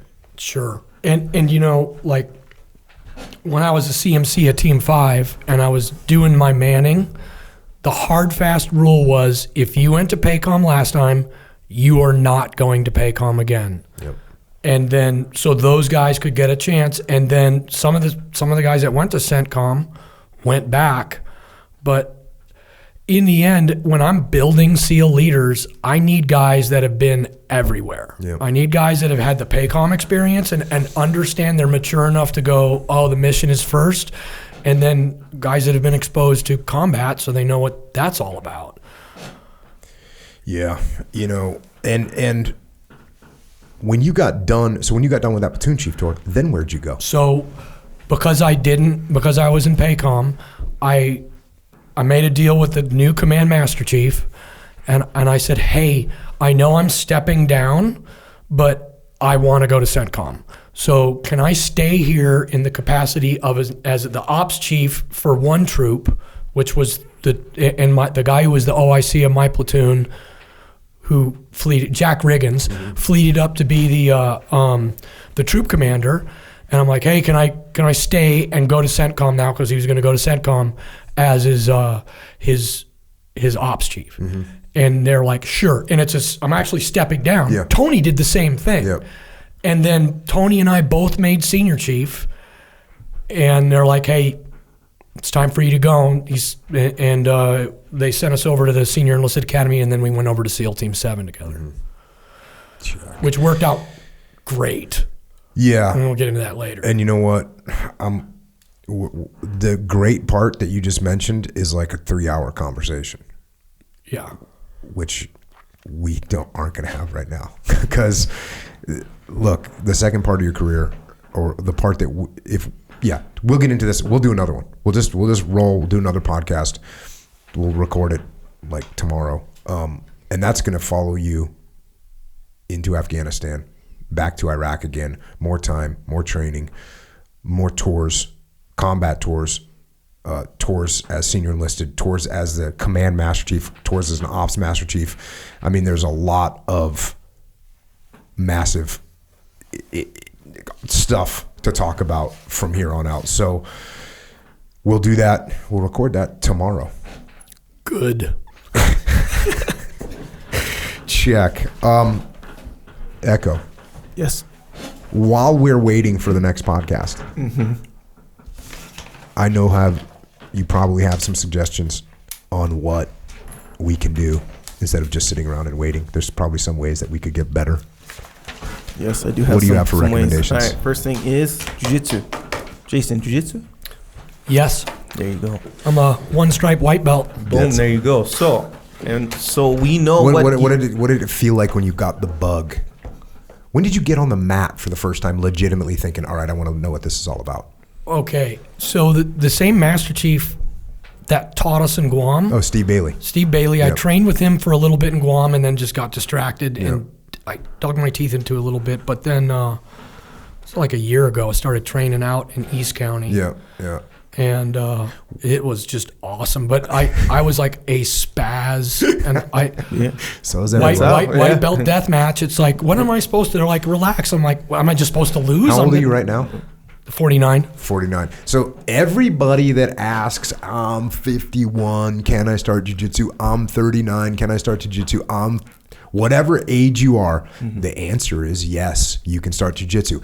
We recommend that you calm down when you start training. What's your I wanted to roll with you. What's your relaxation level right now? If I was, because I haven't rolled in like 6 months, but okay. I'd probably spaz out for a hot minute and then then figure it out. But Yeah, because you're torn. You don't know what you're doing, but you just don't want to roll over and like, oh, here, have my arm. Yep. Right. So you just hang put on me to in a that arm. triangle. Yep. And No, it's easier when you're. It's a situation that unfolds, that you know is going to unfold, that you know is not the correct thing to do, and there's no way you can stop yourself from doing it. Like you just said, someone's going to arm lock you. You know what's going to happen. You could just go, okay, you know what? He's got me. I'm going to let him. But no, you cannot stop yourself from gorilla gripping your other hand and hanging on for dear life for an extra 12 seconds before you tap. There's no possible way to overcome that. It's just coming. Yeah. So yeah, you have to do that. But hopefully you can make it through that transition fairly quickly. Yeah. It's amazing for my kids too. Oh, kids, it's a beautiful thing. It's a beautiful thing for kids.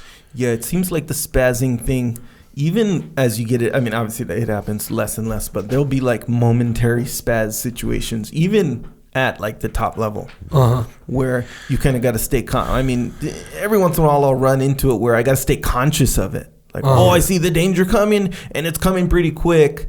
You got to think.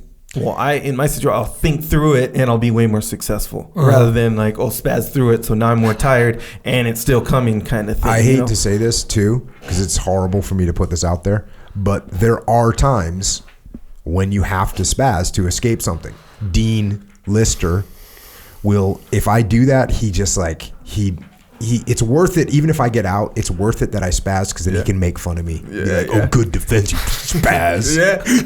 He's just making fun of me because we both know the only reason that I got out of whatever he just did to me is because I kicked and squirmed and spazzed out, and he wasn't ready for it, and then I got out. Yeah, and every once in a while it'll work out, but a huge cost. So there's there's two little additional elements to a successful spaz escape or whatever.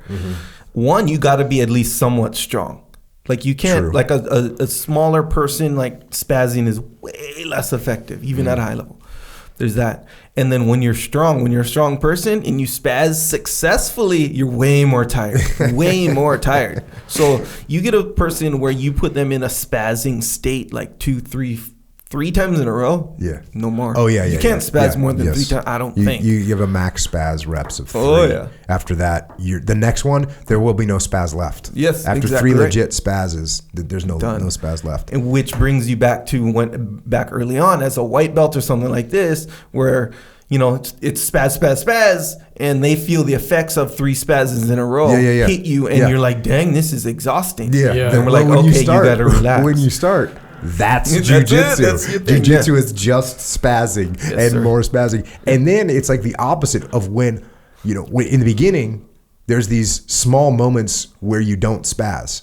Yeah. And then when you get better, there's small moments when you do spaz. Yeah. And then when you're really good, I mean, very seldom do I make Dean spaz. Yeah. I do occasionally though. Right. He gets a little bit crazy. And you know what? In a way too, where that's why these smaller guys, when they're super advanced, I don't think they ever spaz ever. Because it's been unproductive for them. Right. Every attempted spaz is going to be like unsuccessful. And it kind of, it's a spectrum, obviously. So their whole thing is just thinking through the thing.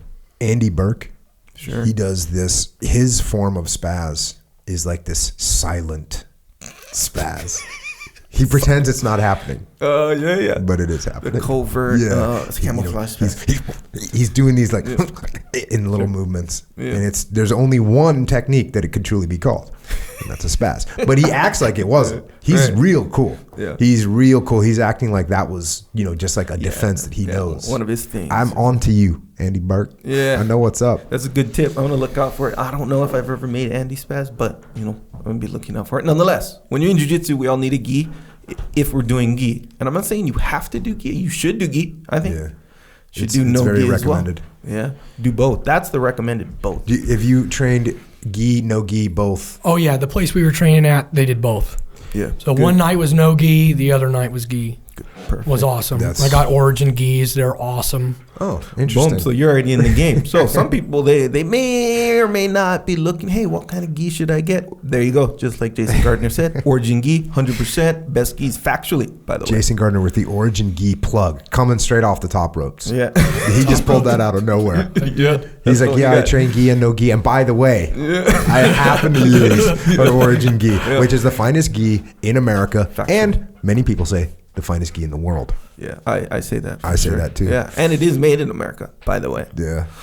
So yeah, anyway, when you go to originmain.com, that's where you get it. You can also get other stuff like Rash guards, T-shirts. for the no gi. Yeah. If your name is Echo Charles, no, I shouldn't say that. If your name is not Jocko Willink, you can get joggers because Max I comfort. don't look like normal. I don't know what to say. I look. You don't match. I don't fit, you don't man. match. Yeah. Joggers are not for me. Yeah. Is it what is that? Bro, you just don't match. So here, this is what it is. Uh-huh. Okay, jogger. You know what joggers are, right? Do you have they're Origin essentially joggers? skinny No. jeans. Okay. Yeah, they're skinny jeans, they're thinner, sweatpants. kind of tapered. Well, not kind of. They're really tapered. Little bit of a, what do you call it, like a drop crotch a little bit for like a lot of roomy in the hips area kind of thing. Here's the thing. They're functional, yes, but I think the big push is a style thing because there's like skinny jeans and all this stuff. So it's kind of like a functional thing, yes, but it's a style thing. That's the part you don't match with. That's it. And especially anything that says skinny or thin or trim fit or what, bro, that's not you. That's somebody else. So, yeah, that's not going to mesh with you at all. In fact, even to, you know how people have like real fitted jeans? Yes. Right? Like real fitted. Yeah. I'm not going to say tight. I'm not going to say that. Yeah. I'm going to say fitted. Mm-hmm. Tight. You should not do that either. No, Because that's not be you, doing that. bro. It's just not you. But the weird thing is the world changes, right? The fashion changes. Yeah. I just keep wearing the same stuff. Yeah. At some point, is what I wear going to come back? Well, fashion-wise, maybe. But actually, maybe you know not. what? I wear, this is the thing. I think what I wear doesn't. It's just what, hey, you can't say, hey, this guy's wearing a T-shirt and a pair of jeans. You could wear a T-shirt and a pair of jeans in 1950, 1960, 1970. Never go out of style. Quality never goes out of style. Yeah, and actually, even to be more precise, since yours, you don't go for fashion at all. You go for like this functionality kind of situation. So if anything you do is like fashion, which I know we have a real there's problem some with. fashion stuff in your past, like maybe hairstyles, etc. That's why if you see old pictures of Jocko with his hair, you'll be like, they'll be like, you know, that's kind of the thing. That's the guy that Jason was talking about earlier. That's me. Like we were all like that. Like, hey, we're in the teams. We have long hair. We look cool. Yeah. Push the I had envelope of white standards. hair as long as I could get it. Yeah. Just See, and that was a ridiculous. fashion thing to look good. But your clothing wise, you'll never go fashion, so you'll never go out of style. Because since the fashion is the thing that revolves and goes out of style. Origin jeans. I got like the final kind of cut and everything. They're legit. So that's another thing. It's not a fashion thing, right? They're Origin jeans. Well, they're not mutually They're comfortable. exclusive either. So They're, functionality. They're can be strong. fit. They're flexible.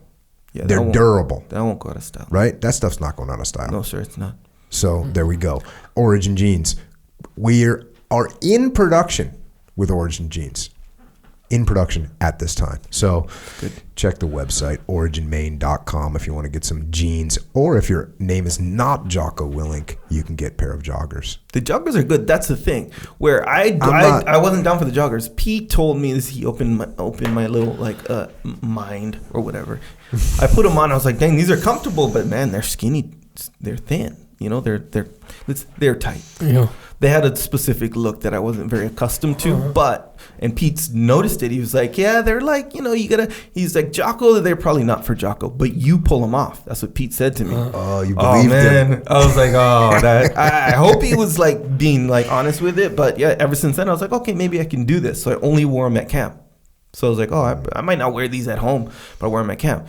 And then at camp, I was like, dang, these are good too. And when you jog, they're way better than regular sweatpants. So I'm like, oh, these are good. And they're like super comfortable too because, you know, the cotton that they use or whatever. And then I'd wear them at home and that's all I would wear. Now, I kind of switched over to that whole thing. For real. Hey, man. How are the pockets? How are the pockets? There's all kinds of life-changing things happen on this podcast. Oh, wait, like one of them is Echo Charles switching to joggers. Be noted. Yeah. Wait, pockets like what? For like functionality? Or yeah, whatever? like for my everyday carry. So I'm going down to the store and the joggers. Yeah, I would say like any other sort of sweatpants situation. Same deal. No, they have pockets on either side, right? Yeah. Like Because regular sweatpants. No, regular sweatpants don't have pockets, bro. Yeah, the kind you're talking about. Yeah, I'm talking about, like your gym coach from 1979. Yeah, no, they're not that. Yeah. They have pockets for sure. I got to tell you, I saw those boots online, and I'm pretty excited. Right? Yeah. Am I jumping the gun mentioning that now? It was on Facebook. We're making them.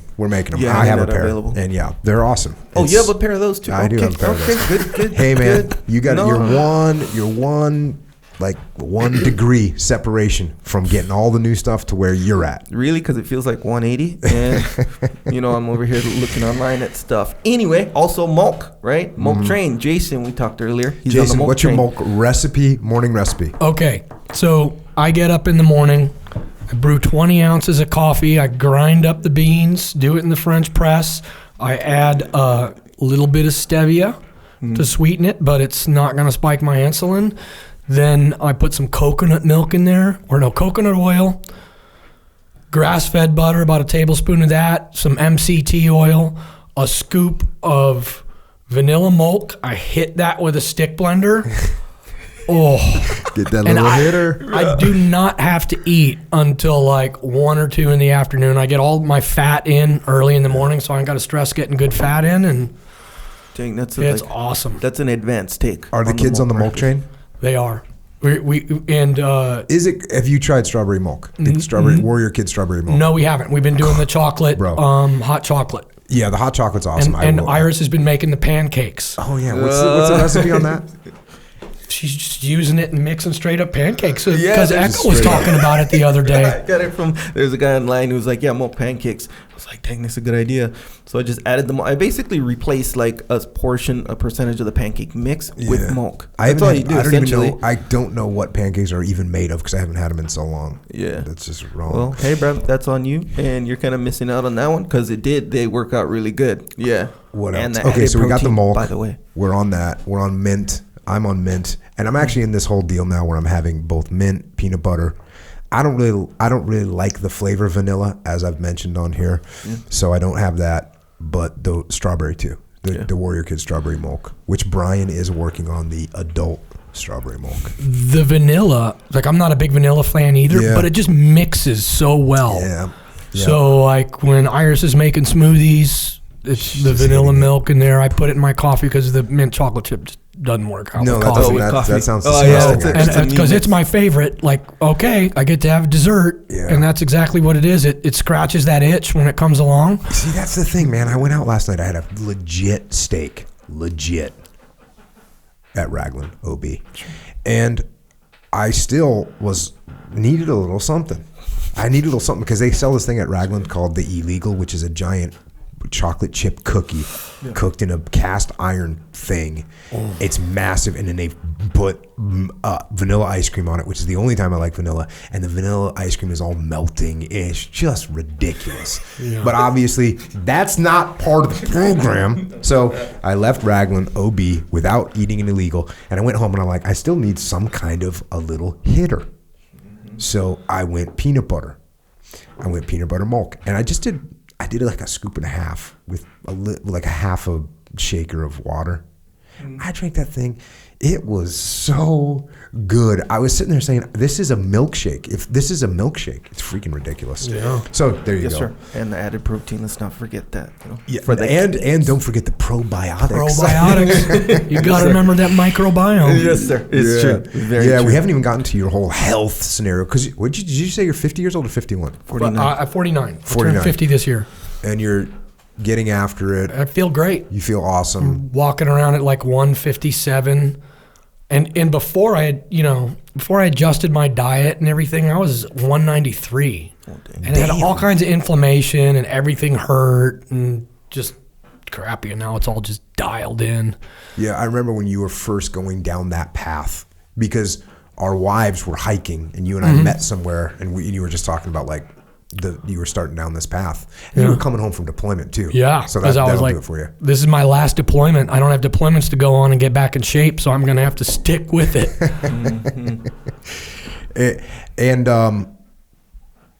So those supplements, joint warfare. Twice a day. Do 2 in the morning and 2 in the evening. Yeah. And the turmeric is amazing. Yeah. Yeah. Krill oil. In the morning, every morning. Mm-hmm. And then usually anytime I'm going to do something, the Discipline Go. The Discipline Go. Yeah, the Discipline Go. JP said the other day when he took the Discipline Go, he could see people's thoughts. Anyways, get all that stuff at originmain.com. Sorry. Yes. It's taking a really long time. All good. Also, Jocko has a store. It's called Jocko Store. So, jockostore.com, you understand. And if you want to represent Discipline Equals Freedom, this is where you can get your shirts, hoodies, hats, trucker hats, flex fit. Trucker hats, flex fit. I can go either way. Both, yes. Fence walker. There you go. No, he's both sides, right? Yeah. What do you call it when you can adapt and adjust? Well, either way. That bill has got to have a roll in it, though. I am not a flat billed ball cap guy. Yeah. That's actually strange coming from a California person. Because that's like in the last couple decades or something. It was not. Yeah, check. Yeah, either way, there you go. Jocko Store, that's where you can get them. jockostore.com. Also, women's stuff on there as well. Yeah, if you want to represent while on the path, that's where you go. It's a good one. Also, Jocko White Tea. Mm-hmm. If you're deadlifting and you're like tired of your like 500-pound deadlift, which tired you should of it, be. Which, I can see how you'd be tired of that. And you want it to go up to 8,000 pounds. Jocko White Tea, and it happens to taste good, and it happens to be USDA organic certified. Yeah, organic. Yes, that's a good one. Now that adds a kind of a little spin, because people used to say to me, like, "Did you ever picture that you'd be making tea?" And it's kind of funny, and I'd be like, "Yeah, whatever." But now it's like next level. Did you ever picture that you'd be making organic tea? Oh yeah, that is kind of a different thing. Mm-hmm. Maybe I'll be wearing joggers soon. Has the whole world gone crazy? Hey, if you don't subscribe to this podcast, which is shocking to me, but now we have reports from the field of people that listen to 167 podcasts. Mm-hmm. And haven't subscribed to it. Yeah. And so now Echo has made it clear that you need to subscribe. Also, don't forget about the Warrior Kid podcast. You on the Warrior Kid podcast? Oh, yeah. Kids love it. Have the kids memorized them yet? They love it. I mean, pretty much. Yeah. Yeah. I've been lagging. I don't get them out as much as I can. Part of it is because I really like doing those stories from Uncle Jake. Mm-hmm. And they take a little bit more time. And so I need to invest the time. I should just do the Q&As as well. But anyways, Warrior Kid podcast, if you want to get your kid on the path.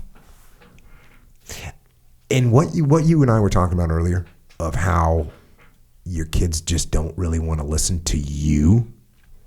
They listen to Uncle Jake. Yeah, absolutely. They just listen to Uncle Jake.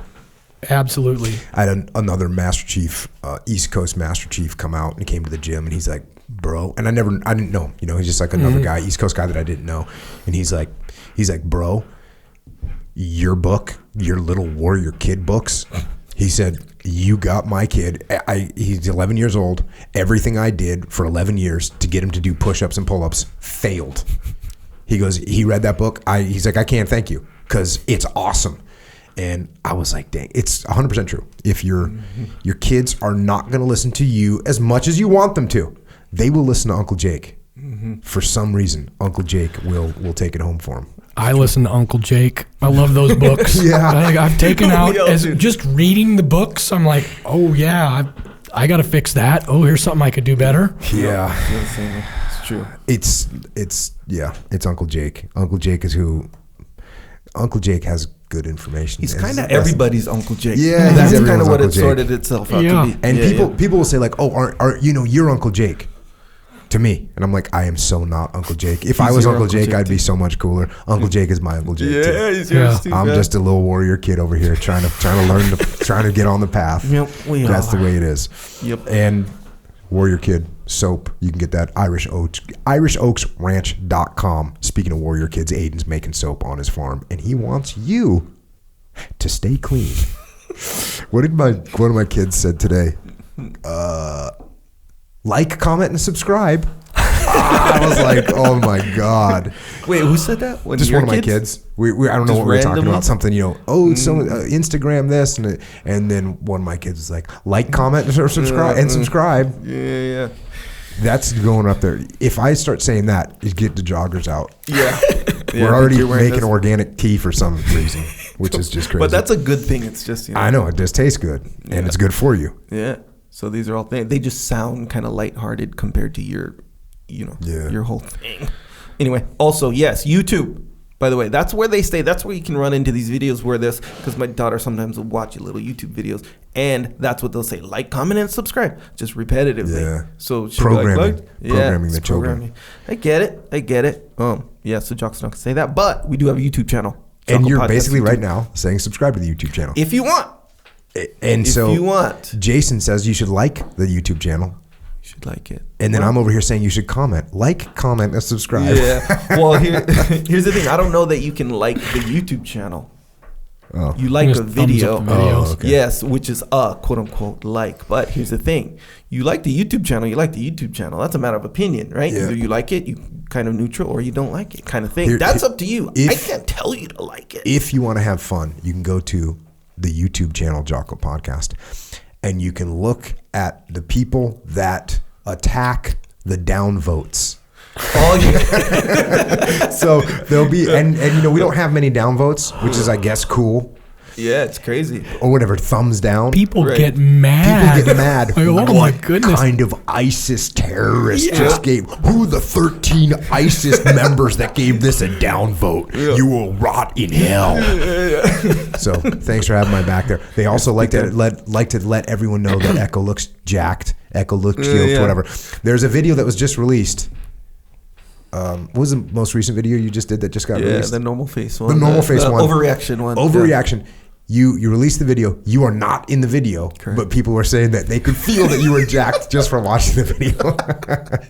So yeah, Echo's jacked. Psychological Warfare. You can get that on iTunes, Google Play, MP3 platforms. If you think you might have a moment of weakness in your day-to-day life, press play, and you'll get pushed through that moment of weakness. By Jocko, by the way. By me. Yep. Yeah, and not pushed. We'll say spotted. That's better. Yeah.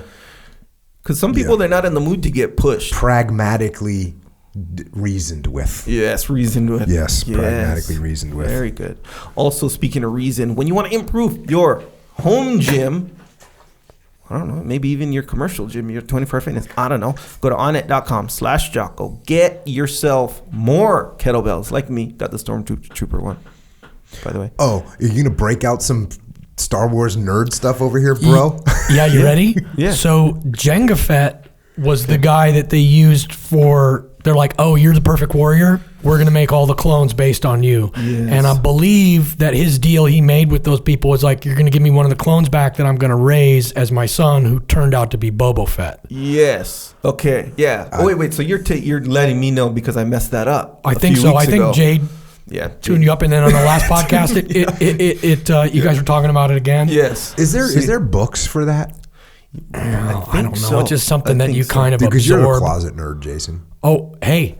I played Dungeons and Dragons when I was in high school. So yes. And yeah, absolutely. And I can be open about it today. I wouldn't have been horrified to tell you when I was in high school that I played Dungeons and Dragons or that got out. But right now, I don't care. Actually, no, you got all kinds. You got all kinds of like little nerd. Science fiction nerdism, right? Yeah, I enjoy science fiction. It's a lot of fun. There you go. It's cool. My younger brother, who's a tattoo artist up in San Clemente, he has a complete Stormtrooper costume. So do I. Do you? Yeah. So are you? And Darth Vader, by the way. Are you in the 50? Is it the 501st Vader's Fist? No. So mine is. I got the Stormtrooper costume, like the full one. Whoa. What's 501st Vader's Fist? So there's there's units or something. There's an organization that does a lot of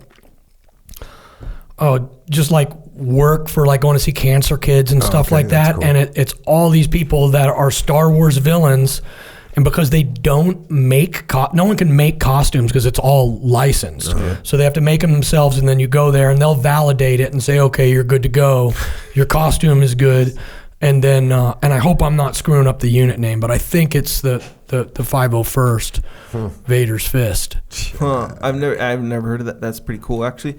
Going deep. The one I have is like, I don't know if it's a licensed costume or what. But there aren't any. It has to be so good that they'll validate it because Lucas there's won't. no such thing as a licensed costume. No. For Stormtrooper. No, or people anything? just make the stuff somehow. Yeah, the ones I costed were like a lot. They were like a few. Well, I bought two. There's a Darth Vader one and a Stormtrooper. They were like a few $1,000s. Yeah, that's what my brother paid. paid. A few $1,000s for. Well, not just to have it though. That's the thing. Because you wrote it off for Flick's point. Right. So I was making these videos called like the hobbies of Darth Vader. I gotta go check those out. Those are really good videos. So we used them for that. You didn't even reach the potential in those videos. By the way. Yeah. You didn't get where you needed to get. Well, we were going. I know. So I'd feature like famous jiu-jitsu people or what, like Jeff Glover, Keenan Cornelius, like these guys. The premise is we're just living our life, but Darth Vader's here too. Yeah, he's kind of here too. So like he's doing things. So he's going on dates. He's doing this stuff. Anyway, it turned out kind of funny or whatever. So there's one where the Stormtrooper was in it. He was kind of his lawyer when he got arrested for chopping Dean's head off. It was pretty good. Yeah, Dean comes up. He's like the ex-boyfriend of his date or whatever. So Vader like chops his head off. So the next episode he gets arrested for that, and then his lawyer's a Stormtrooper. So that's why I have. I love it. Yeah. Did you ever see that one where they did like a cops episode, but it was troopers and they're stormtroopers, and they show up to Luke's aunt and uncle, and it's really a domestic dispute, and they kill everybody? So real creative. No, I'm gonna look at that. Hysterical. It's old. Yeah, there's a lot of fun to be had with those guys for sure. Nonetheless, I got the kettlebell and I got it from Onnit, and they got some good stuff on their Onnit.com. That's good spot. Including Star Wars stuff. I also got some books. Mikey and the Dragon. Mikey and the Dragons. Jason, you were actually maybe the third or fourth person to hear me read Mikey and the Dragons. And I did it on the beach in Coronado to you and Iris. I was so excited to read it to you guys. I couldn't believe it. When you started rhyming and the whole thing, I'm like, how did you do that? It's like he's still rhyming and it's still going, and this story is just awesome. Yeah. Super stoked on Mikey and the Dragons. How old are your kids? 8 and 6. And what age group can it go down to, would you say? I'd say probably 3. Yeah. It can get young. It's got very beautiful pictures that are bright and colorful. And then the story rhymes. It's going to make your kid smarter. And there's times where when I was writing it, they say write at a certain level, but at the same time, I put some words in there that kids aren't going to necessarily know right away. And so they need to look them up or they need to learn them. Poise is one of them. I remember using the word poise, and I was thinking, well, most kids won't know what poise is. And then I thought to myself, good. Now they can learn a new word. Be smarter.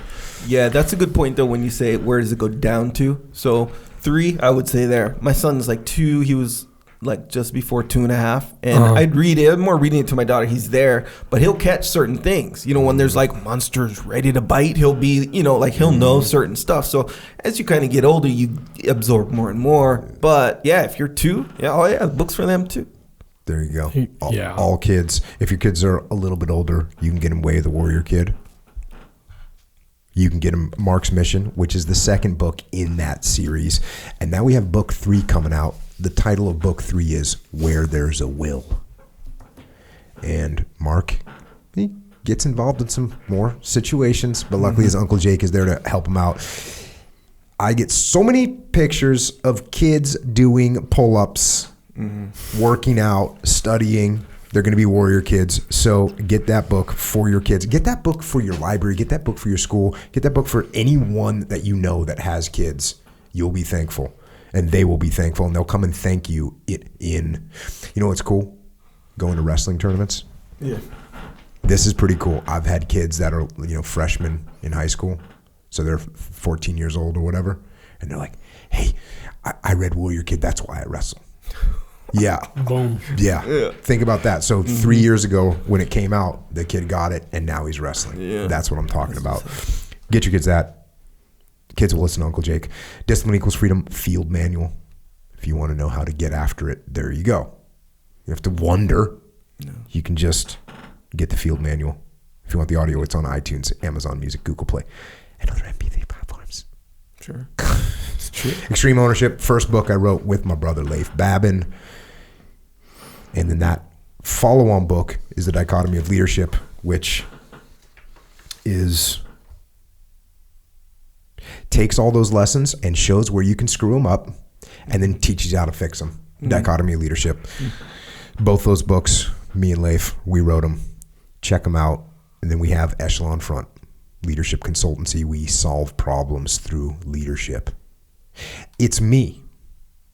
It's Leif Babin. It's JP Donnell. It's Dave Burke. It's Flynn Cochran. It's Mike Sorelli. It's Mike Baima. And it is now also Jason Gardner. Jason is at Echelon Front. He just retired, and this is what we are doing. He's already got gigs booked, which is awesome. EchelonFront.com. If you need help with leadership in your organization, we will help you. That's what we do. We have the muster in 2019, 23-24 May in Chicago, 19-20 September in Denver, 4 and 5 December in Sydney, Australia. Every event we've done is sold out. Go to extremeownership.com if you want to come. Otherwise, it's going to be sold out and you won't be able to come. And you'll be all mad. And you'll be mad at me. Mm-hmm. And then someone said that it's like when I went to Lollapalooza and I went and saw Rollins, who I kind of knew. Yeah. And I was like, hey, man, can you get us in? And Rollins said, it'd be easier to sneak you into Fort Knox. And I kind of like was all hardcore, like he kind of forgot what it's like in the streets. But it wasn't up to him. Exactly. Now I'm the guy. Yep. Now I'm the guy that's going to be saying, hey, it'd be easier to sneak you into Fort Knox. I gave you a heads up. No, you're big time now. So check. That's that. EF online interactive training from Echelon Front. We needed to speak to more people, and we don't have enough instructors. Couldn't run enough musters each year. So if you want to know what we teach, you want to get granular with it, check out efonline.com. And finally, we have the EF Overwatch, which is where we take guys that came from special operations and combat aviation. They have massive amounts of experience, leadership experience. They understand the principles we talk about, we write about, that we teach. They understand those, and they will bring them into your company. You can hire them to work and help your organization win. EFOverwatch.com is where you can make that happen. And if you want to keep this conversation going, which is a pretty varied conversation where we're talking about Star Wars and sniper operations and joggers and D&D. Yeah. I mean, that's pretty good spectrum. D&D. You know, you might be that D&D, old school D&D player with your multi-sided dice getting after it. And if you want to talk to us about that, we are on the interwebs. We're on Twitter. We are on Instagram. We are on the Fishy Boy. Echo is at Echo Charles. I am at Jocko Willink. Jason is at Jason N. Gardner. Jason N. Gardner on Facebook. Mm-hmm. Jason.N.Gardner on Instagram. And Jason N. Gardner on Twitter. And you're new to all three platforms? No, I've been on Instagram and Facebook for a while. Okay, you're just new to Twitter. New to Twitter. Have you ever checked out Twitter before? No. It's mayhem. And then I heard... I'm going to have to be careful. No, I heard... No, don't. Like, you do have to be careful. Yeah. And you kind of don't. But it's weird. But then I found out, like, they were talking about... maybe it was Sam Harris. And he was talking about there's Russian people, Russian bots. It sounds so funny. They're sitting there just trolling. They're just trying to create mayhem. Huh. And so we don't have a lot of mayhem, to be quite honest with you. There's not a lot of mayhem coming at me for whatever reason, but everyone's pretty cool. And I've gotten a lot out of it, out of Twitter, out of Instagram, out of Facebook, people giving me information, recommending books. I'm the book recommendations, because I'm pretty much exhausting my personal knowledge of books right now. Mm-hmm. And so right now I'm getting so many good books from troopers out there that are letting me know what's up. So Echo, anything else? No. Any other Star Wars comment? Well, not for right now, no. But now that we know that Jason has the knowledge, yeah, man, maybe later. But yeah, as for now, thanks for being here. And Jason, we'll continue this conversation, next podcast. Anything else? Any closing comments?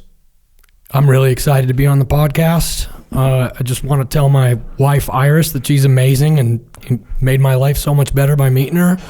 My oldest son, Chase, how proud I am of him. And Storm and Thor, love you guys. Awesome. Looking forward to seeing you soon. Awesome.